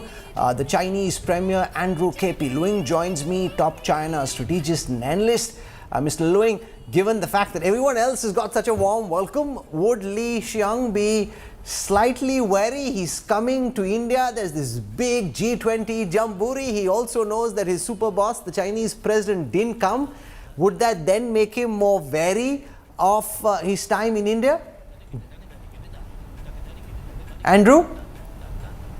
Oh, yes. I didn't know that you're starting it already. Yes. Well, of course, President Xi as a non-appearance is a carefully calculated response, being the G27 being a platform largely dominated by American and its allies, although some are closer to the United States than others, but nevertheless is a forum where the but that's a strange characterization, because since the time he took over in 2012 to now, the Chinese president has been one of the biggest players on the international forum at G20. He hasn't missed a single G20 except when it happened in Italy, and that was when there were big COVID lockdowns back home in China. So he participated virtually, but he didn't skip that either. So it's not as if before this particular presidency that he saw the G20 as being a group of friends of the United States. That's not how he saw it till last year. If I'm allowed to continue, please. I haven't finished yet. Of course, that this is a time when the United States is almost at war with China. There is no holds bar, 360 degrees aggression towards China on technology, on ideology, on Taiwan, on a host of other things, especially on semiconductors. It's really nothing short of a hot war. Now, in this kind of scenario, it will be difficult for Xi to appear in a... There he is, Justin Trudeau, walking down the stairs. Javier with him, his son, being welcomed by Rajiv Chandrasekhar, Minister of State for Information Technology. We see the Canadian High Commissioner there. That's Rajiv Chandrasekhar.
Okay, so that's the Canadian Prime Minister.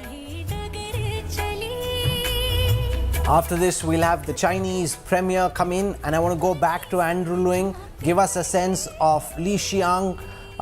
There's several things that you're saying I don't agree with, but we'll get into it one by one. But just give us your reading of Li Xiang. He's a very close aide of Xi Jinping, and by no means a lightweight. He is Premier of China, and the man carries with him the weight of the Chinese government. Andrew Luing. Well, Premier Li Qiang is an extremely experienced politician and leader. Otherwise, he wouldn't have been elevated to this extremely senior position. He just came back from ASEAN meeting, in which he's pulling his weight, more than pulling his weight, and inserting a great deal of China's agenda into the platform. So he is a trusted lieutenant of President Xi. And I just explained why President Xi chose not to attend this time. It's because the United States and China are almost at war. And of course, President Xi has already established a tremendous clout in the Global South after the recent BRICS meeting, with the result something like dozens of countries in the Global South are lining up to join the BRICS. So there is no reason why President Xi should risk this kind of blowback from a United States allied kind of bloc in the G20, even though it includes countries in the Global South. I think that he's more than ably represented by the Premier Li Qiang. Interesting that Justin Trudeau came with his eldest son Javier, and you'd remember the images from social media from a few days ago when they went to watch the movie Barbie together, and they're wearing these pink clothes. Trudeau had a hoodie, Javier was in a t-shirt, and they say, "We're Team Barbie." So after his separation, he's now very interestingly come with his younger son. He separated with his wife Sophie Gregor recent while ago, and he's got two other children, Ella Grace, who's 14, and son Hidrian, who's 9. And he's come here to India with his elder son Javier. There he is on your screen right now, driving out of the Palam Air Base in the national capital. It's non-stop, relentless. Every few minutes, one after another, one of the world's top leaders coming in. Any one of those leaders coming into India would have been enough at any point in time. This is, make no mistake, the biggest international extravaganza India has ever hosted, and in that sense, a massive show of strength by India as a country, as a people. It also is a rotational presidency, but a presidency in which the government has invested a lot of equity, a lot of efforts gone in to try and make this as widespread as possible. Recep Erdogan, the president of Turkey, who won a big election recently, he was up against a multi-party opposition coalition in quite the way that India is shaping up. Leaders with different kinds of opposition perspectives from different parts of the ideological spectrum all came together to take him on with a vote share gap of 5% in the runoff that happened. He managed to beat them, and here he is, President Erdogan from Turkey, another person who's taken positions in the past which haven't entirely been to India's liking. In the current context, he's also trying very hard to build Turkey's credentials as a player on the global stage, trying to play a role in the Russia-Ukraine war as well. He's had multiple opportunities to do that, Sushant Sareen, share with us your reading of Erdogan coming at this moment to New Delhi and the kind of ties Prime Minister Modi has had with the President of Turkey. Look, there was a bilateral by Erdogan a couple of years back, but really, relations between India and Turkey, again, not in the best of health, partly because of the kind of bloody-mindedness that the Turks have shown in some of the issues which are of core interest to India, in particular Kashmir, and the fact that the Turks have actually become a base for anti-India propaganda. They have been, bringing Pakistanis, dissident Kashmiris into Turkey, creating propaganda, a propaganda factory out there, and all kinds of other stuff which they've been doing. So, it's not exactly a very friendly country, but I think on the Indian side, we've continued to maintain relations with them. As far as Turkey is concerned, again, I think Erdogan very often has bitten off more than he can chew. He has messed up the Turkish economy. The last I heard, inflation was 60-70% or something like that. Interest rates had gone up again. So the economy is in trouble, and which has forced him to walk back on many of the more obnoxious steps he had taken, whether it was against Israel, whether it was against many other countries. So he's had to walk back on those. Recep Erdogan, remember, will be staying at the Oberoi Hotel in the capital. Justin Trudeau is at the Lalit Hotel in the capital. Anthony Albanese, who came earlier, is at the Imperial. And very interesting to see which hotel who's staying in. That's always a matter of conversation. At this moment, Joe Biden, the American president, is at 7 Lok Kalyan Marg. Meera Shankar joins us, well-known Indian diplomat. Looking at this bilateral that's taking place at this moment, the special significance of a one-on-one with Joe Biden. This could have been a dinner with everyone who's here, ma'am, invited to it, but instead it's just with Joe Biden. What does that suggest to you? I also want to welcome Indrani Bagchi, well-known foreign affairs commentator. I read your piece where you say that it was almost inevitable that Xi Jinping wasn't going to come to India, that it's almost as if that was preordained, even though the Ministry of External Affairs and the government tried very hard to make it happen. But you say that it was almost certain that he never was going to come. Well, the significance of this meeting lies in the strength of the India-US strategic partnership, which has become far more substantive in recent years, especially the decisions taken during the state visit of Prime Minister Modi to the US just a few months ago, I think really put this relationship on a new footing. This meeting at a personal level and a private dinner, I think, is a reciprocal gesture for the gesture which the Bidens had extended to Prime Minister Modi when he visited the US by hosting a personal dinner for him before the state dinner. Clearly, the two leaders want to ensure that the momentum in the relationship is sustained, because some of those important decisions which were taken during Prime Minister Modi's last visit need to be followed up on. For instance, the decision on the GE-HAL joint venture. Let me ask you this question, Meera Shankar. Given that you've seen how these things operate, and the fact that the American president is heading into an election year, will domestic politics potentially slow down big moves on foreign affairs? Because you're just so consumed by this Biden versus Trump fight that there isn't that much attention in the administration and mind space to be able to push the diplomatic agenda forward. Well, this is the thing. That is why the frequency of the meetings. I mean, look, this is just a couple of months after the last meetings in Washington, because even India is heading into an election year next year, and so is the US. So the idea is to actually ensure that the decisions which were taken move off the ground, because then they can develop a momentum of their own. For instance, the decision to purchase drones, where price negotiations were still to be concluded. The decision on the joint venture for the GE F414 engine to be produced in India by HAL and GE, where US congressional approval was required. That has since come. The decision on critical and emerging technologies.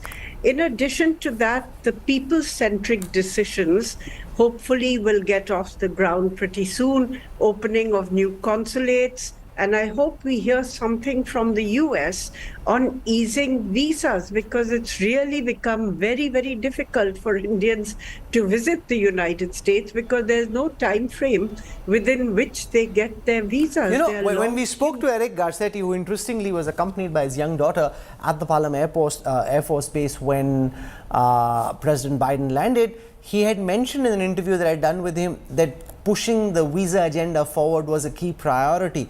Is that just talk? Are you actually seeing, ma'am, genuine action in trying to ease the whole process with which Indians get visas to go to the US? Certainly, I think you need, because unless people can move without too much difficulty between the two countries, how are those collaborations going to get off the ground? And also it creates a groundswell of negativity which belies what the leaders are trying to do and the decisions they have taken. So it's contradictory to seek to have a stronger strategic partnership and yet at the same time make movement of people difficult. So it's important to address this issue in terms of the larger perception of the public, because people are waiting a year and a half for an appointment, and then after that, one of my friends, for instance, has been told, now apply again. Your old application is invalid, so apply again. And this is a year and a half down the road. Okay, I want to go across to Indrani Bagchi, who's joining us, well-known foreign affairs commentator, head of the Ananta Center in Delhi. Indrani, what's your sense of whether we will have a joint declaration at the end of this? We heard in the press conference, they say the Delhi declaration text is written, they want to present it to the leaders. What are you realistically expecting will emerge at the end of this G20 Jamboree? Rahul, I actually think that we might actually get a Delhi declaration. We might actually get an outcome document. My sources say that in the last, at least the last 24, 36 hours, couple of countries, key countries like China, etc., have dropped some of their reservations. So I do believe that we might actually get a declaration. You know, what you're saying is very significant given how long you track the Ministry of External Affairs.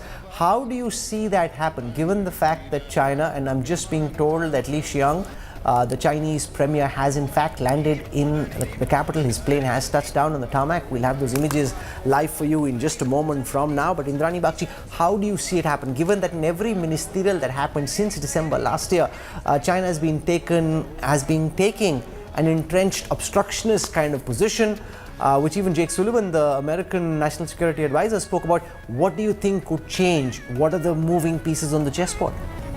Well, you know, diplomacy is the art of the possible. And my sense is the Indians are really doing a lot of the heavy lifting to get both sides to find acceptable language. Basically, it comes down to acceptable language. Because I don't think anybody's positions on the real sticking point in the declaration, which is the approach to the Russia-Ukraine conflict. I don't think the positions are going to change. I think if they can find wording that is acceptable to both sides, we might get a declaration. I do believe the Indians are working very, very hard. I will remain an optimist on this one. Okay, you're expecting that there will be a positive outcome at the end. That would be a big diplomatic victory for Prime Minister Modi, for Dr. Jaishankar, Amitabh Kant, Harsh Shringla, the entire team, including Vinay Quatra, the Foreign Secretary, who've been really at it. The question is, given the positions that they've taken so far? Meera Shankar, do you actually see that happen, ma'am? Or do you think that it's very difficult to achieve? So while they're trying very hard, negotiations had to complete yesterday, they didn't, they carried on late into the night and into the morning today. Do you think that they will be able to come together? I just want to remind our viewers who may not remember, even in Bali, before the Leaders Summit, it seemed that it would be very difficult to have a joint language, but they were able to work around their differences and throw up a joint declaration. Look, you can't find language to work around the issue. The fact remains that relations between the great powers are more fraught today than they were when the G20 was first set up.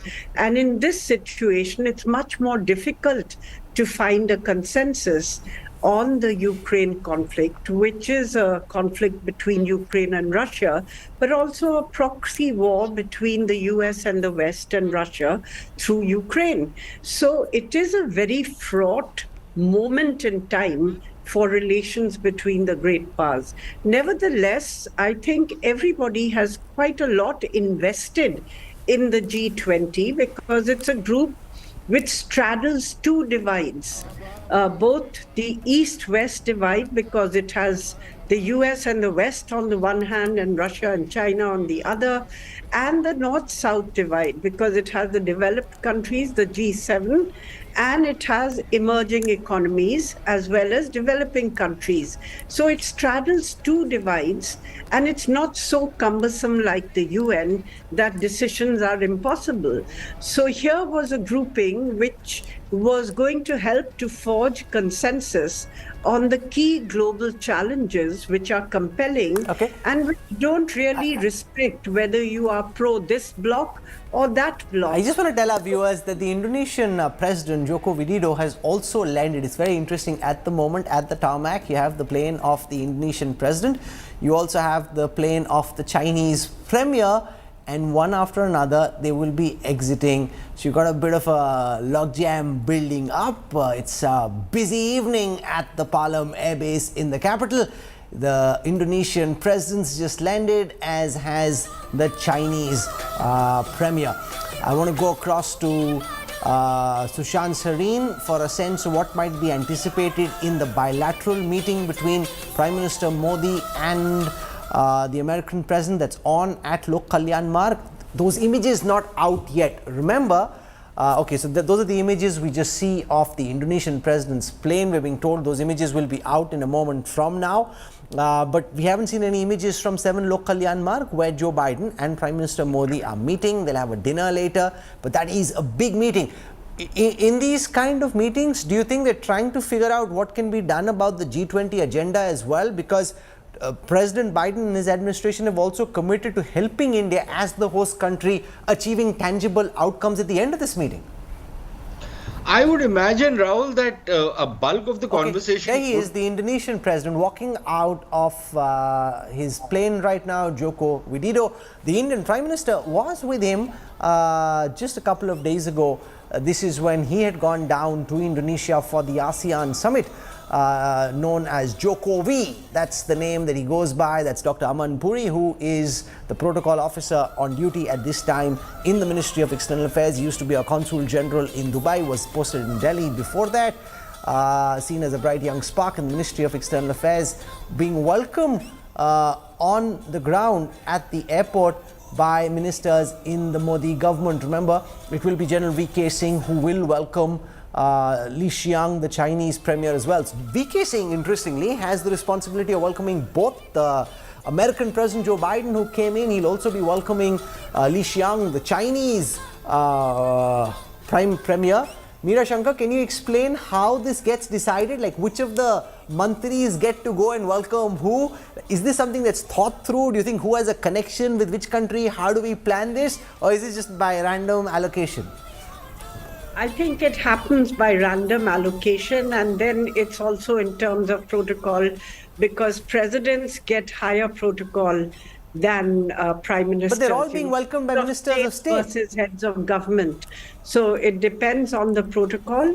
Yes, if you can factor in whether a minister has had acquaintance or meetings with one of the dignitaries or some familiarity, then you would tend to take that into account. But a lot of it just gets decided by protocol. Indrani, you want to share your insights of what you've picked up in your long years tracking the Ministry of External Affairs? How do they decide? Like Nityanand Rai goes where? Ashwini Chaubey goes where? Where do you send Rajiv Chandrasekhar? Where do you send General V.K. Singh? How does this get wargamed and planned out? Well, I think it is largely random. You can sometimes get a minister who may have been to connect with the visiting dignitary on a previous visit, so he gets reassigned to him. But mostly it is random. This is a protocol drill. It's not a big deal. Why are ministers of state receiving these guests and not ministers? Why not? I mean, why not? Why not ministers? I'm just asking. I'm curious. I mean, the ministers have other better things to do. I mean, they have more important things to do. I think it's a good thing that ministers of state are going. It is not there's not a breach of protocol. In fact, ministers of state should be the ones to be greeting visiting dignitaries. It is when you breach protocol. Interestingly, Ashwini Chaubey, when he received Akshata Murthy, said, "Aap to hamare hi hain," and he received Rishi Sunak by saying Jai Siya Ram. Well, Rishi Sunak said Jai Siya Ram very recently when he inaugurated that in a news center by Murari Baba. That's true, and there's talk about him going to the Akshardham temple tomorrow. So he's been out and about. He obviously feels very comfortable at home. He spoke about the time he and Akshata had spent in Bengaluru in their time here. And remember, Narayan Murthy very proud of his daughter and his son-in-law quite naturally. He doesn't speak in public about them, but in private tells stories of how he's very proud of how they're shaping up, and very naturally, as any father would be. Now, I want to go across to Andrew Lewing on our next guest, expected any moment from now, the Chinese Premier, Li Xiang, who will be here in a moment from now. He's a very close associate, seen as a very, very close aide of Xi Jinping. So everything he says and does is really carrying forward the president's message and the president's brief. Andrew? Oh, you're asking me. I didn't know. Well, naturally, Premier Li Qiang is tasked with this responsibility of representing President Xi, having come from a very successful meeting, which he again represented China in the recent ASEAN conference. But let's not pretend that there is no kind of fault lines in this international platform, because the G20 is different from a G7. There's a number of countries in the Global South, India included, China included, and also Russia, if it can be included as a Global South. Then their agendas are sometimes and often at odds with what the West expects the world order to be. And then, of course, what are the most pressing problems facing the world now that are supposed to be addressed by the G20? That's, of course, is the Ukraine war, and also is the major confrontation between the United States and China, which disrupts the whole global supply and value chain, and then worsens the economies around the world. You keep calling it a war. You heard what Gina Raimondo said when she was in Beijing, sir. She said China is becoming uninvestable. If I can, okay. Excuse me, if I'm not allowed to finish, I will not appear in your my show, apologies. Okay? We are hosts right now. Well, let me finish. Yes, please go on. Please go on. Finish. Yes, please. Well, if these two issues are not appropriately addressed and you flagged up at the G20, then the chances for a common agreed statement will be that more diminished. But I'm confident that India would be able to steer around these issues and concentrate on the common challenges facing the world, including climate change, including how to stabilize the world economy. So there are adequate common grounds where all sides have a high chance to agree. So the trick of diplomacy is to seek the highest common denominator, or at least the lowest common denominator, so that at the end of the day, a common statement can be issued.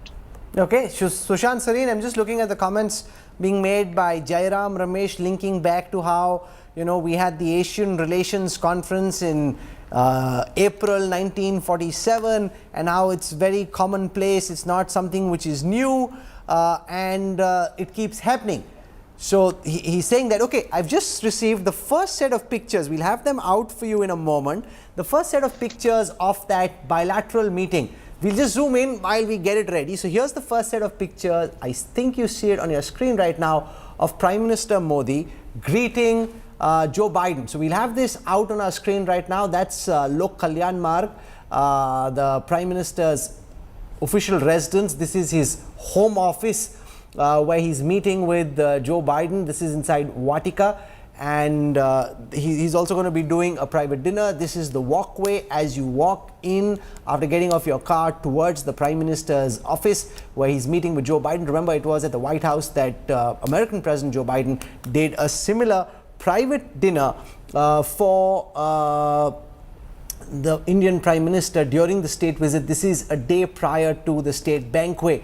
Meera Shankar, could you give our viewers a sense of your reading of the personal chemistry between Prime Minister Modi and Joe Biden, and the fact that in this dinner a lot of the fare that's being served is really going back to millets, trying to make millets popular again. We've seen a lot of top chefs also try and develop different kinds of millets. So we've got the first set of pictures now on your screen of the meeting between Prime Minister Modi and the American president. I was wondering for a long time where these images were and why they weren't coming out. So we had them out on our screen. We'll have them out for you in just a moment from now. There they are.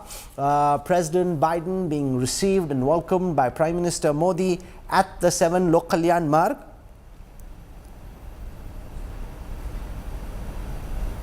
This is the first time that President Biden has come to India as president. He's had a close association with India in the past, but this is the first time that he's here. And the fact that the president is so deeply committed, Sushant Sareen, to Indo-American ties also helps ensure that we're able to get the kind of Predator drone technology today, or the GE 414 jet engines, which a few years ago would have been very difficult for India to access that kind of high-end technology. Now it just comes through, you get the congressional approvals, showing how ties between the two countries are getting deeper and warmer. Yeah, that's true, and that's a no-brainer, isn't it? Look, it's not that the Americans have suddenly discovered India because of the problems they're having with China. I don't know why some people think that it's almost like a warlike situation. It's not like the Chinese have held matters. It's the Chinese which are the belligerent power. It's the Chinese who are trying to encroach on other people's land. It's the Chinese who are trying to convert. Just received the first images of Prime Minister Modi meeting with Joe Biden. There it is on your screen right now. We'll have them out on our screen. Prime Minister Modi welcoming Joe Biden to the Vatika. This is the newly redone official residence of the Indian Prime Minister. And then they're having the bilateral meeting at the Prime Minister's residence in Lok Kalyan Marg. Very tastefully done up. Lots of peacocks. In fact, if you walk around, you get to see the area where Prime Minister Modi does his yoga there as well. And it's fascinating how this is produced. You've got these low-angle cameras. You've got very high-level production happening here. That's Janet Yellen, the Treasury Secretary of the United States. There in those images as well, and those are meeting images of the bilateral meeting. There it is on your screen right now. First images of Prime Minister Modi and American President Joe Biden meeting each other at this private dinner. We'll just let these images play out. The videographers trying their best to take artistic images. Interesting. Usually you'd have them presented just very professionally, business-like, from one image to the other. Now you got them moving around the diyas, moving around from a low camera angle to a higher angle. So and obviously this has been edited and produced in the manner in which that it's being put out. Prime Minister Modi, they're meeting Jake Sullivan, the National Security Advisor, and Sushant, it's interesting the number of high-level ministers, secretaries from Washington who've traveled with the Prime Minister for this meeting. You see there Eric Garcetti, he was with his daughter Maya at the airport welcoming Joe Biden. On the Indian side, I see Dr. Jaishankar, India's External Affairs Minister. We saw Ajit Doval, who was also at the White House when the meeting was taking place. That's Jake Sullivan on your screen right now.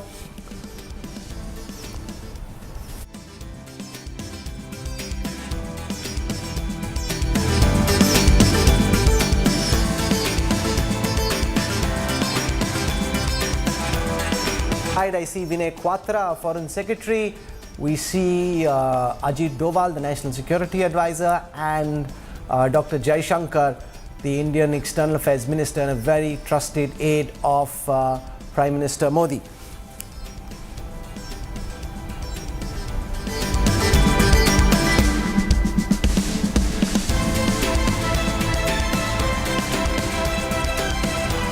Geeta Mohan is with us. Geeta, we are seeing these images of the Prime Minister's residence, very tastefully done up. It's very interesting that he's doing all these bilaterals one after another here. He had the Mauritian Prime Minister in the morning, he had Sheikh Hasina, the Prime Minister of Bangladesh. After that, now for dinner, he's got President Joe Biden over here. The significance of the Predator drones and the fact that at this moment, very close to the line of actual control, Sushant, we have these exercises taking place where the Indian Air Force has its air assets deployed and engaged. Yeah, but also remember that the Pakistanis and the Chinese are also having a joint exercise in almost the same area. So I think a part of this exercise is a defensive maneuver. Part of it is a messaging. So it's, I think, multiple things. And of course, we'd be testing our own doctrines and our own, whatever plans and we have. So I think all of that would be tested. But on the larger relationship, I'm not very sure what is likely to come out of the bilateral. I think a lot of it will focus on the G20 and coming out with some substantive, issues being tackled in the G20. I think, of course, both principals from India and the United States are going to talk about the bilateral relationship, maybe smoothen out some of the rougher edges which might be coming into some of the deals that are being worked out, maybe plug in for a few more, new issues. But is there going to be a big bang kind of an announcement? I don't know. I'm not sure. There is some talk that there could be an announcement of India, link US, that's Saudi being Arabia, built. and the The fact that as a counter to what China has been doing with the Belt and Road Initiative, the idea that we'll have this rail link to the Gulf funded by the US, which creates for better public infrastructure. How significant do you see that announcement as being? I think it's very important because I think that is something which India has been pushing for, not just in the context of the Middle East, but also in the context of Africa. And it's not just with the United States, although I think the US has also understood how important this is. And there is that initiative which the Americans have also come out with. They need to put some more meat into that initiative. But India and Japan have been talking about joint projects in Africa to rival the Chinese projects, and to not only rival them, but to make projects which are sustainable, which are not white elephant projects like the Chinese have made, which are not projects which saddle people with debts that they can't repay. So I think a sustainable kind of projects are being proposed by India. I think the other countries in the region of the Quad, for example, but also of I2U2 are also coming together in some of these projects. If you have a connectivity project in the Middle East, I think it can prove to be a major game changer. Now, does it really rival? Frankly, I don't see much sense in some of these land connectivity projects. The Chinese are free to do whatever silliness they want to do by setting off a train from Beijing to Madrid. Fat lot of good it does. It doesn't really help you economically. It does not serve any real purpose. But they want to do it because it's some kind of prestigious project for somebody who thinks he's some kind of an emperor of the world. He's welcome to it. But other than that, the most economical route remains the sea route. The sea routes are functioning very well. India is becoming a major player in, for example, the ports area. So I think there is a lot going for India going forward, and we are making that pitch. And why not? But I think some of the new alliances which we are striking are very exciting, especially in the Middle East, especially with the UAE and with Saudi Arabia. These are two very, very important countries, and I think all credit to Mr. Modi. We had ignored this region, even though we had very close economic and other ties with this region, but at the political level, we had virtually given it a kind of a passover. It was like almost like a walkover we had given to Pakistan and some of these other countries. Mr. Modi has stopped that. We made a big pitch, and the results are before us. Look at the kind of investments that are flowing in. Look at the kind of political relationship that we are striking with not just the UAE, but most importantly, Saudi Arabia. And look at the kind of revolutionary changes that these visionary leaders in Saudi Arabia and the UAE are bringing about. MBS, for example, the kind of stuff he's doing in Saudi Arabia is unimaginable a couple of years back. Similarly, in the UAE, the royal family under the leadership of MBZ has done fabulous things out there. So I think these are people who can be beacons in the Islamic world, who are important magnets in the regional context. And these are people we need to cultivate. I want to go across to the Bharat Mandapam, where we've got Geeta Mohan, our Foreign Affairs editor, joining us. Geeta, do you want to give our viewers a sense for the preparation of the preparations for tomorrow, which is where one after another we'll have these 3 sessions to give our viewers a sense of what to expect tomorrow? Well, as opposed to the idea of what China is doing, Rahul, India has made it very clear that Vasudhaiv Kutumbakam is going to be the idea that India is going to lead with. So in terms of the opposition that we've seen of China in the documents, you're going to see the 3 sessions on day 1 and day 2, which actually signify Vasudhaiv Kutumbakam. The first session is called One Earth. The second session is called One Family, and the concluding session on the second day of the summit is called One Future. So all the conversations will revolve around One Earth, One Family and One Future. Clearly a message to China, irrespective of all the opposition on the language in the joint document. It seems like conversations in the room will revolve around Vasudhaiv Kutumbakam. Geeta, So explain to our viewers who've not followed this how China at every ministerial has been trying to oppose the insertion of Vasudhaiv Kutumbakam, One Earth, One Family, One Future. They say let's stick to UN language, let's not include this, whereas in various multilateral forum, whatever language they have which is rooted to their culture or around the idea of the Belt and Road Initiative, they want to bring that in but not allowing India to do the same.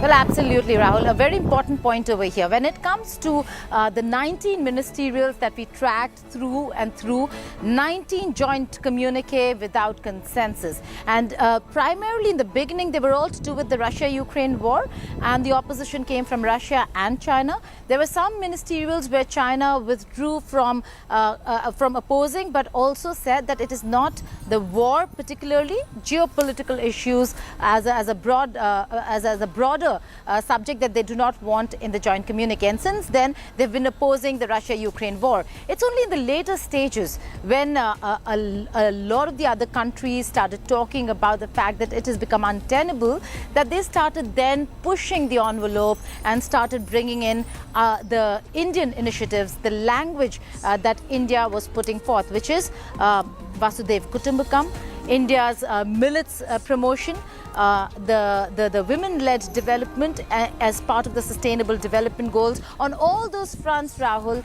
China has opposed on every step of the way. And there are many other areas where there's one area, Rahul, interestingly, where maybe India and China's interests converge, and that's climate change, where it is developed versus developing the Global South's voice coming out stronger, that they cannot expect developing nations to cut emissions as much as the developed nations should, because they had the first movers advantage. But China has been obstructionist in many ways than one. 19 ministerials, Rahul, and there have been no outcome document with consensus. And the final dial back to Bali, Geeta, the fact that it seemed even in Bali, just before the Leaders Summit began, that there may not be a joint declaration. So remind our viewers of what happened at Bali and how just when the leaders touched down in Bali and the Leaders Summit began, they were able to form a joint language, which is what India is expecting as the host will happen this time as well. Well, again, Rahul, at the Bali at the Bali summit, the declaration was supposed to come around noon because the concluding session got over.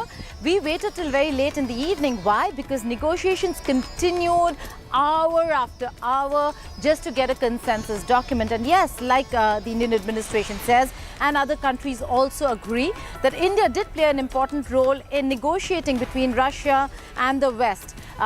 And that certainly was a surprise because it was fresh in everybody's mind. Everybody thought that Russia will oppose, but Russia did finally give in. And this time around, when the conversations began, everybody thought that Russia will agree to at least the Bali Declaration, and India wanted nothing more than that. And Russia opposed, and so did China, standing together. Russia's compulsions are very different, Rahul. For them, the geopolitics of the region is changing drastically. We've seen Putin not travel out at all. So they are taking a very hard and a very strong position on the war. But China doing it and broad basing it to geopolitical issues and then narrowing it down to language, those are Indian initiatives, certainly goes to show that there was an intent by China to ensure that this summit is not really a success. Well, Xi Jinping not coming over here, sending Premier Li Qiang itself is a personal. It's a personal rejection. It's a personal move by Xi Jinping. He is trying to send out a strong message. But it will be interesting to see what happens from here, given the fact that Xi Jinping sees China as a player at the global stage. He's being personally pushing for China to play a bigger role in all multilateral fora. And therefore, will they just take the back seat? Will they just allow for the United States and for countries like India to take over? Or will they stay engaged even in the absence of Xi Jinping? We're told in moments from now, Li Qiang, the Premier of China, will be exiting his aircraft at the Palam Air Base, and we'll go across to those images when that does happen. Remember, tomorrow is when most of the leaders will be in tonight. So as the day goes by, most of the leaders will be in late tonight.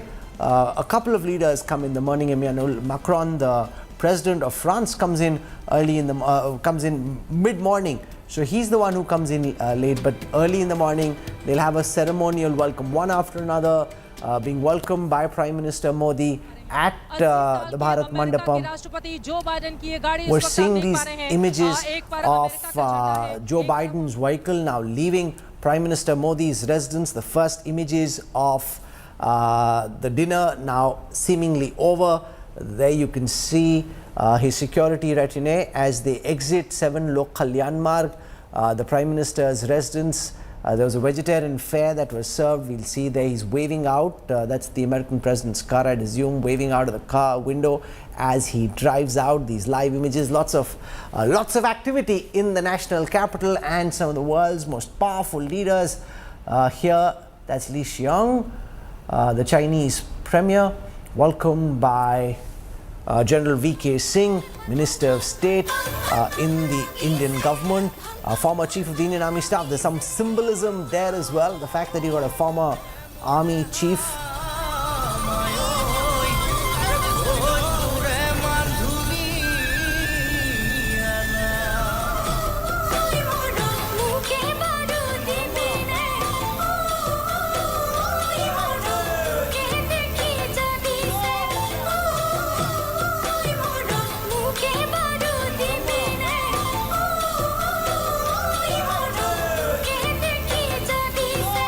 On your your screen right now, Li Xiang, former Communist Party chief of Shanghai. He's taken over as the premier of China only in March 2023. He's seen as being pragmatic, business-friendly. He's a career diplomat. Joined the Chinese Communist Party in 1983 at the age of 24. Rose to become party secretary at the prefecture-level city of Wenzhou when he was 43. He is seen as being exceedingly close to President Xi Jinping.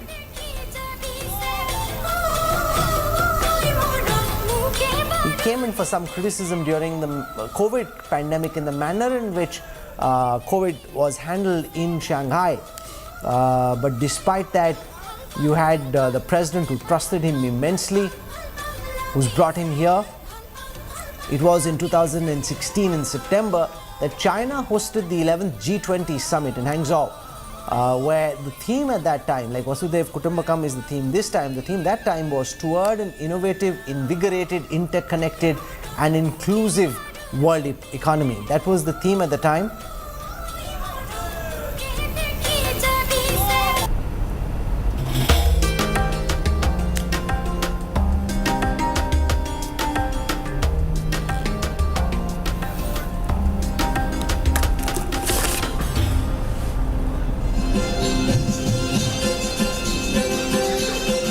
President Biden has left from 7 Lok Kalyan Marg. He in fact has now gone to the ITC Sheraton, the ITC Moria Hotel, which is where past American presidents have stayed as well. Quite interestingly, as many would know, that there is a Clinton platter at Bukhara, there is a Chelsea platter as well, there's an Obama platter.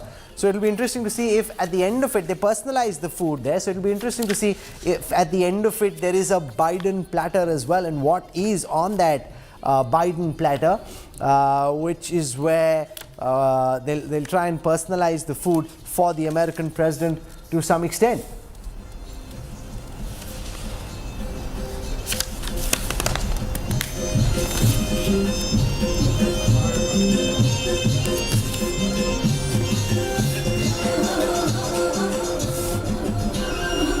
Okay, what we're going to do is slip into a quick break right now.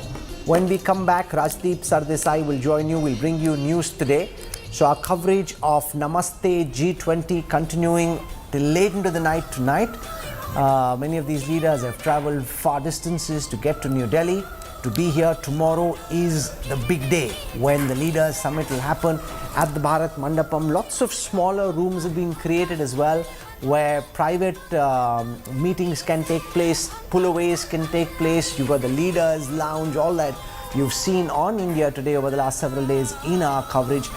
Those will be put into action tomorrow when early in the morning the leaders start arriving one by one and they'll be welcomed by Prime Minister Modi. So I'll be back early in the morning tomorrow.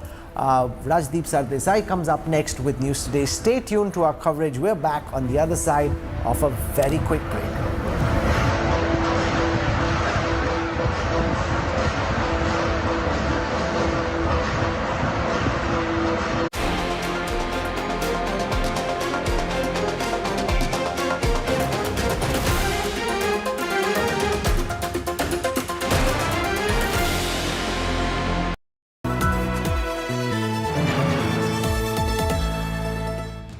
India aims big with the G20. The India Today group brings together unmissable, super sharp global thinkers and strategists. Top foreign affairs guru. It has to be a world with a greater sense of purpose, of vision, of values. Leading expert on global political risk. Xi Jinping is not surrounded by a bunch of reformers right now. Leading global economists. India's economy should be able to grow. Ex-president of the United Nations Security Council. This is an indication that relations between China and India still remain very troubled. The Indian imperative, debated like never before. Only on India Today.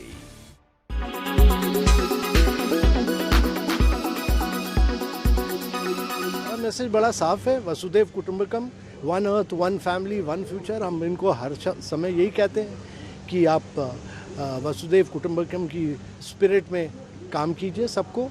सारे देशों को हमने यही बताया और ये बता के हम कंसेंसस बना रहे हैं, one earth one family one future कह के।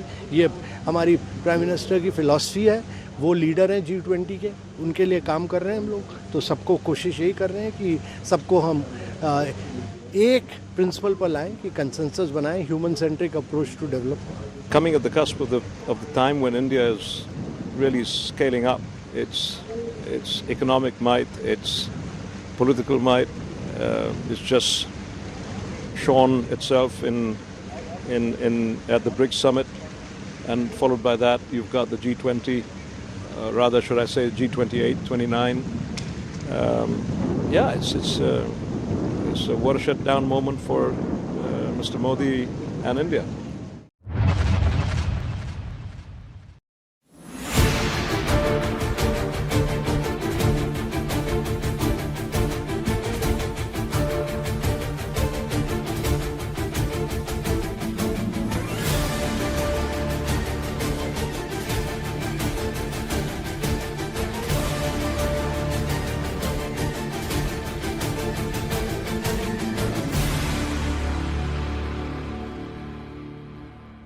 Weather forecast now. Delhi, maximum 36 and minimum 27 degrees. Mumbai, maximum 28 and minimum 25 degrees. Kolkata, maximum 30 and minimum 26 degrees. Bangalore, maximum 26 and minimum 20 degrees. Chennai, maximum 32 and minimum 25 degrees. Hyderabad, maximum 27 and minimum 22 degrees.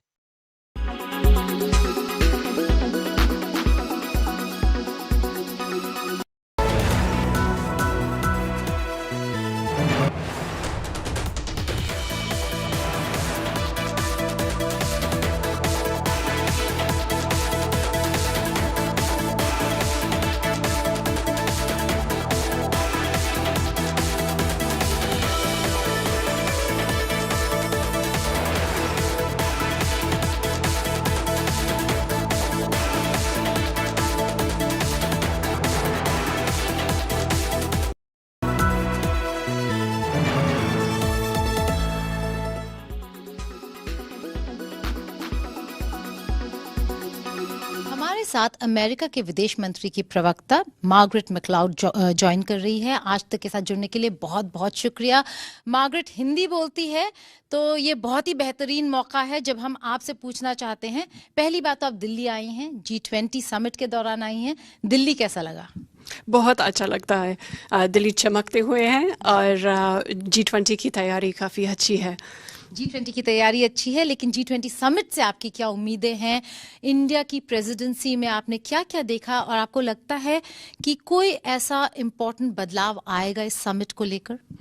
देखिए, हम समझते हैं कि G20 एक मंच है जिसमें दुनिया के सबसे बड़ी विकसित और उभरती हुई अर्थव्यवस्था शामिल है, और हम समझते हैं कि इस आधुनिक ज़माने में इतने सारे मसला है जो कोई एक देश अपने आप से हल नहीं कर सकते हैं, और हम इसी मंच पे एक साथ होकर उसकी बातचीत करके सबील ढूंढे। और अमेरिकी लक्ष्य के बारे में बात करूं तो हम ज़रूर जलवायु परिवर्तन के बारे में एम्बिशन और बढ़ना चाहते हैं, हम वैश्विक गुर्बत से निपटना चाहते हैं, और उस करने के लिए हम अंतर्राष्ट्रीय मालियाती संस्थाओं को और वसाइल देना चाहते हैं।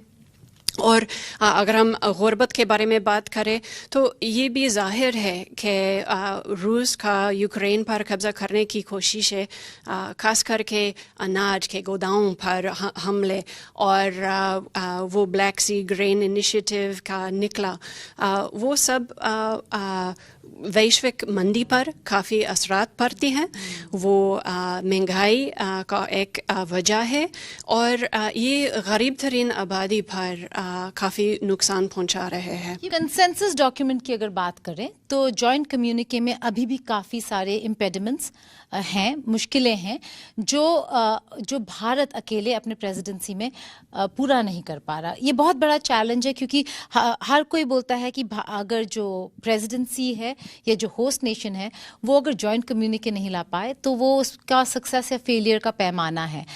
आप इसको कैसे देखते हैं, क्योंकि चैलेंजेस चीन और रूस की तरफ से है? हम देखते हैं कि जहाँ तक रुकावट थे, इंडिया बहुत अच्छी किरदार अदा किया उनके चेयरमैन स्टेटमेंट्स में। उनके चेयरमैन स्टेटमेंट्स में बहुत बहुमत कैप्चर किया, वो इंटरनेशनली अग्रीड लैंग्वेज इस्तेमाल किया और बहुत प्रोडक्टिवली उसकी बातचीत और डिबेट्स कैप्चर किया।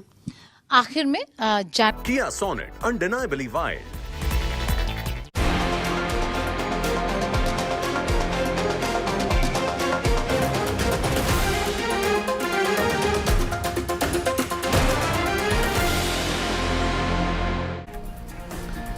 Good evening, hello and welcome to our continuing coverage of the big G20 summit, where the world leaders are gathering in the national capital. It's India's day out, and over the next 48 hours, all attention will be on that big diplomatic summit. But before even the world leaders descend, Prime Minister Modi and US President Joe Biden have held a bilateral meet, and that's our top headline.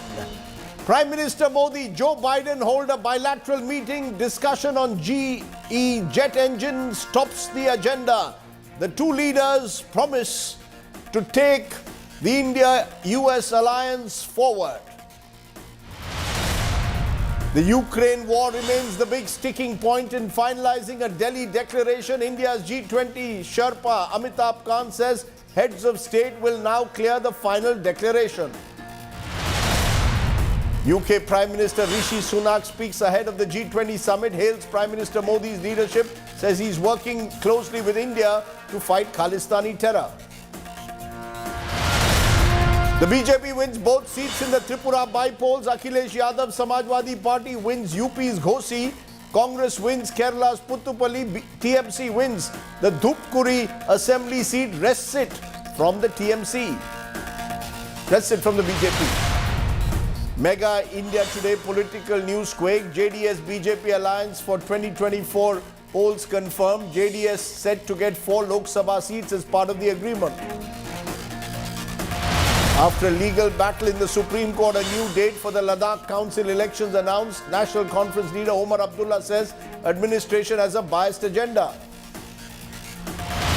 Billionaire Mukesh Ambani's Reliance partners with United States technology company NVIDIA to build AI supercomputers in India. Superstar Shah Rukh Khan's movie Jawan creates history, makes a whopping collection of 150 crores worldwide on its opening day.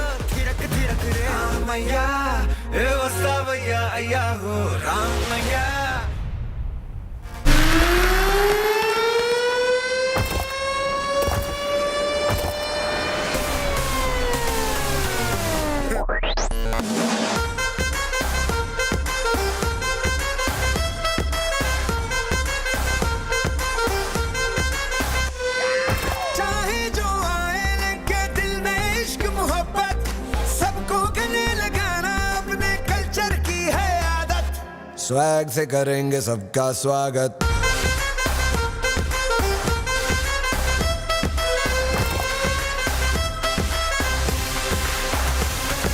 Swag से करेंगे सबका स्वागत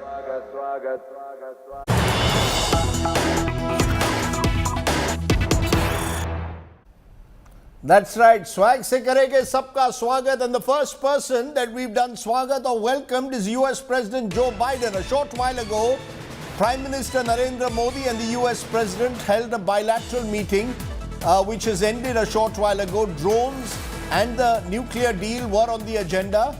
The bilateral meet is ahead of the G20 summit that officially begins tomorrow.